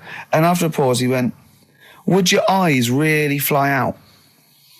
And I started laughing. He went, no, because has anyone ever done that, do you think? Has anyone ever held someone down, torturing them, and held their eyelids open and gave them pepper and see if their eyes would fly out? And he said, and then he went, I'm just looking at him again, the silence, and then he went, of his own accord, he just went, I can't see it happening. Your song here, Ricky. Oh, this, Bowie, Sorrow, beautiful. XFM 104.9. Sorry, I was going to back announce that track and just mention it was Elliott Smith and the track Son of Sam. Well, I think I'd just better ask Karl a couple of quick questions about Hitler. Then we can get on with our lives. Okay, we can tick that particular box. Yeah, yeah. Okay, Karl. Put that particular dictator to bed. It's week 3 of his education. You've nailed Rasputin and Che Guevara. I don't want to lose complete sight of those. I'll maybe ask you a couple of those in the week just so you keep your mind on it. But Hitler, tell us the story. What have you learned? Do you want to ask some questions? No, not really. Just sum it up in a minute. What do you think? Can't do it in a minute. Well, can I ask some questions then? Where was he born? Austria. Tell us about his early life. Right, he was a young lad. Brilliant. What in his early life? Okay. Yeah. What's the name? His mum was his dad's second cousin, which is a bit weird. Yeah, that is weird. They had 5 kids. Steve's going, it's usually first cousin where I come from. Oh, that's unfair, isn't it? Jeez. There's no need for that. There was 5 kids, but only 2 of them, including Hitler, including him and his sister survived. The others died at an early age. Okay. Right. Anyway, so they grew up, and the mum died and the dad died and that. And he thought, what am I going to do? Because he didn't do well at school, didn't have many qualifications. No. Liked art. Did he have a GCSE in history? Liked art, right. And then, so he said, right, I'm going to go to Munich. I missed a bit out, actually. Jewish people were in Austria. He didn't really like them. Okay. He thought they got, special treatments and stuff, and just didn't like them. So he went to Munich, and he joined the army. Right. Yeah? Yeah. And he was in the army, and he got injured. Right. So he went to hospital, and whilst he was in hospital, the World War I ended, and he was like, oh, God, I want to... I was enjoying that. Yeah, so...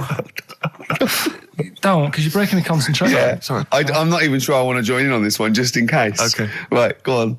Right, so he was in hospital. He's in hospital. He gets a bit better. He's never that fit, though. He's one of these blokes who was always ill. That was on something like 30 tablets a day or something. Comes out of there, joins some other army. Right. God, I knew it all this morning.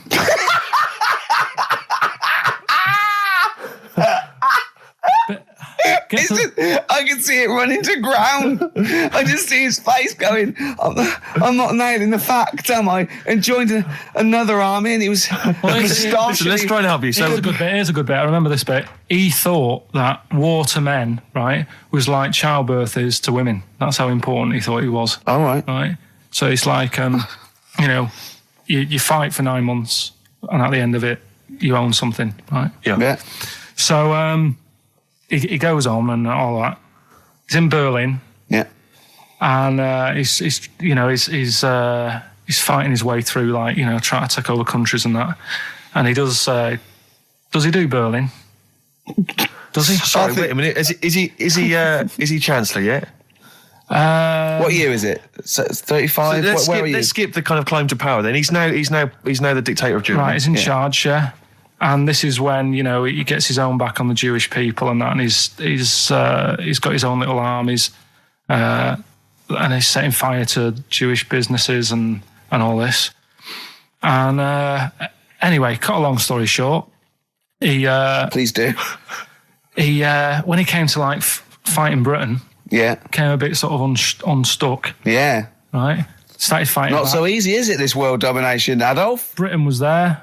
France was helping out. Yeah. Americans were helping out. Yeah. So oh God. So a bit late, but yeah. He goes into a bunker in Berlin. Yeah. And it's all kicking off. Yeah. And apparently, Germany sort of surrenders. Yeah. Says it's all over. Forget it. We can't beat you. He was really annoyed with this, and he thought, I can't show my face around here. So because it would be embarrassing. He's with his missus, who nobody knew was his wife. Right. Eva, in this bunker. Yeah. And so he said, I've had enough of this. He shoots himself. Yeah. She poisons herself, and the chauffeur buries them or something, or burns them. Right. And in all the time he was in charge, 50 million people died. So that's 1918 to 1945. Yeah. Between it felt like that. Between Travis and the Red Hot Chili Peppers. Next week. That's fantastic. That's remarkable. I have to say that you sort of lost your grasp somewhere along the line, because you started off confidently, but you lost your way. I've had a really busy week, and last night I was whizzing through it. Sure. And then this morning I woke up, and Suzanne had been away for about 3 days, right? Yeah. I hardly spoke to her. She's been busy, I've been busy. First thing I say when I wake up, just ask me some stuff on Hitler.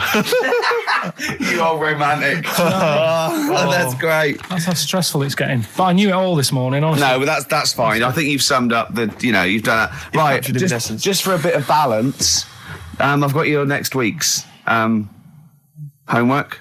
It's the same series. There's little books. There's tiny little books, just 3 inches long by 2 inches wide. Crammed with so much information, though. Winston Churchill. There you go. You'll enjoy that. Yeah? I'm getting a bit bored now, though. This is what happened in school. Think of the listeners. Did really well in infants.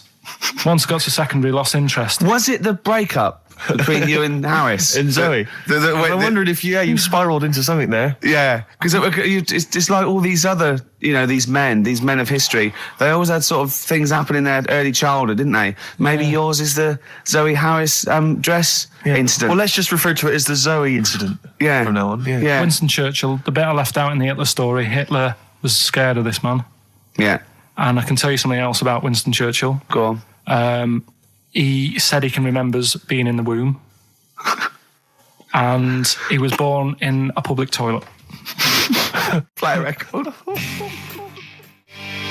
PJ Harvey, This Is Love, XFM 104.9. I'm Ricky Gervais, with me Steve Merchant and Karl. Karl called me in the week, Steve. I know we sort of banned each other from speaking to him. What, you seem to have just disobeyed that rule every week? I can't believe it. I just can't resist it. But he said, just saw a programme. He said, what's that big balloon that blew up? And the newsreader was going all mental. And I went, is that the Hindenburg? He went, yeah. Oh, I said it was a big Zeppelin. He went, yeah. He went, what happened? I said, it was helium, wasn't it? And I went, yeah. So it was just a huge Zeppelin full of helium. And what caused us? I don't know. It could be a spark or anything, but of course it just goes because it's helium so flammable. And he went, now they didn't show this in the documentary, but did all their voices go funny? And I went, what? He went, well, no, if you take a little bit of a little balloon of helium, your voice go funny. So if that was like millions of gallons of it and it blew up in the air and it was in the atmosphere, you'd be talking like Donald Duck, he went. So imagine that. God. But what I liked about it, I said, this wasn't in the documentary. No, it's an oversight. Maybe just time was against him. They didn't have time to explain. Just like that book about Hitler didn't have his one ball incident. Yeah. Yeah. Oh. It's annoyed me, that. What was? The old Hitler book. Why? Just because I knew it all. Do you know what I mean? I was cycling in today. I was like, going through it all again. Yeah. Had it all in my head. But that's why you should know something as opposed to just cram and have a piece of trivia that's precariously sort of teetering on the edge. But what I don't understand, you know what I mean? It's well, you're not interested by it. That's what I mean. It's one of the most fascinating things. You know all about things you're interested in. You never forget them, do you? you know. Yeah, I was a bit interested in it, but like I say, I mean, I'm cramming all this into a normal week. Do you know what I mean? Yeah. You go on and, you know, you watch telly and that in the week, you've got loads of leisurely time. I'm sort of using the only little bit of rest time I have to learn, as well as try to do all my other stuff. Yeah. He texted me yesterday about Hitler. He went, stop making me read this heavy shit. He said, I've seen in the back of this book, there's one on Elvis. No, I mean, it is interesting, but not when you have to read it. Do you know what I mean? Right. It's but do you think you'd have read it in your leisure time? To be honest, no, you wouldn't have. I wouldn't. No. What do you do in your leisure time? I like, you know, going out for food and that. Right. Foraging. What do you mean going out for food? They come have a little hole and go hunting. Yeah. This is Karl. He's hungry. He knows he has to get to the greasy spoon by 11. Wow. Many of Karl's close friends have never made it across this road. There was a zebra crossing installed just for the safety of Karl. Beep, beep, beep, beep, beep, beep, beep, beep, beep. Can I have a bacon butty? And Karl is enjoying his... Wow, but he has to get back. His girlfriend's asked for one as well. She's home with a PlayStation 2. Wow. Oh. Beep. All right, Rick. It was David Bowie impressions earlier. Now it's just a selection of crazy sound effects, like that guy in Police Academy. You said you wanted some. He hasn't got time to make them up. He's reading about Hitler. You heard him. Do a machine gun or a helicopter. We've got to do all our own sound effects. Oh. So do you want a week off? Do you not want to learn about Winston Churchill? Why don't you read it if you want to, and just if you get interested, then read on. I think because that's what I did with school, and it didn't work. No, you decided you didn't want to. Yeah. Yeah. Okay. So, but hasn't that taught you something? Can't we just do it like a TV series? It doesn't go on forever. We've done 3 weeks. Give it a rest now for like the summer. Yeah, because most series last for 3 weeks. Well, you know. Yeah. Okay. What's your favourite subject in the world? What's your favourite thing in the world? I would have said at school, like. No, just in life. What are you interested in? I like little interesting bits, like sentences. Atlantic Ocean. It's got 17 quadrillion gallons of water in it. Right. Well, that's interesting without having to read a book. Why is that interesting, though? What are you basing that on? When you think of 17 quadrillion, it's a lot, isn't it? What are you imagining? Just like a big wave. Imagine how much water. Yeah. Well, what's your subject then? I don't know. No, it's just that when I said what's your favourite subject, you gave me a fact that is so... No, but that sort of thing. Like I said to you before, you were talking about monkeys. And I said, do you know that if you give a monkey a childbirth tablet, it works on it the same way because it's kitted out the same. Could I just say something? We weren't talking about monkeys. What were we talking about then? You know, we were talking about something completely different, and you went, if you give a monkey a childbirth pill, it works. That's what you said. No, we were talking about monkeys. We were talking about sneezing. Yeah. Yeah, and you went, if you give a monkey childbirth pills, it works. That's... Well, we were talking about interesting things about sneezing, and I remembered an interesting fact about monkeys. So... Anyway, 2:30, brilliant. What did happen to that bloke who used to make the sound effects in Police Academy? I don't know. He was brilliant, wasn't he? Do you remember him? I don't remember. Was he called Hightower? Yeah, he was good. Yeah? If anyone knows, give us a call. God. Flirt. Girls and boys. You've embarrassed yourself then, Gervais. What? Well, we've had a number of calls and emails pointing out that the Hindenburg disaster was not because the Zeppelin was filled with helium. Hydrogen. But filled with hydrogen. Oh, right, okay. Well, I thought about that when he told me in the week. Yeah, but I assumed he must have got that off from the documentary. So it just went up. So that's probably why the voices didn't go. That was probably why it didn't feature in the documentary. Yeah. But it seems to me we should have thought of that. I mean, like, it's school fates and stuff where they're like filling little balloons with helium. Yeah. You know, there'd be all kinds of horror stories if they were just, just blowing up, left, right and centre. I don't think you can just blow helium up like that, can you? What? Isn't that the point? What I'm saying is it can't be as potentially lethal as hydrogen, helium. Well, like, hydrogen isn't as bad as helium? No, helium's not as bad as hydrogen. I don't know what you're saying, because the Hindenburg was hydrogen. Yeah, and I'm saying, why did we think it was helium? That's crazy. You go to school fates and stuff with like little kids, and they're filling up little balloons with helium. They wouldn't have big canisters of helium, at a charity event or a small kind of bring and buy sale if it was deadly. Yeah, but it's not as big. I mean, when you buy those balloons at a fair, it's not as big as that big. But presumably balloon. It's still flammable, is it? But it wasn't the fact how dangerous the rare gas was, or it was the fact that it was made of this thing that caught fire and just went. There was nothing. A hole in it would have been as bad. It just burnt quickly and fell to the ground because the hydrogen or helium escaped. It wasn't. It was irrelevant that what the gas was, wasn't it? I thought it was that there was supposed to be some kind of explosion. Well, I don't know what it was, but the point is because the outer thing was so thin, right? The gas inside escaped and it fell to the ground. So it just fell to the ground like when you've popped a balloon. Well, not. It didn't quite. sort of go. It didn't flap all over the place and make a zany noise.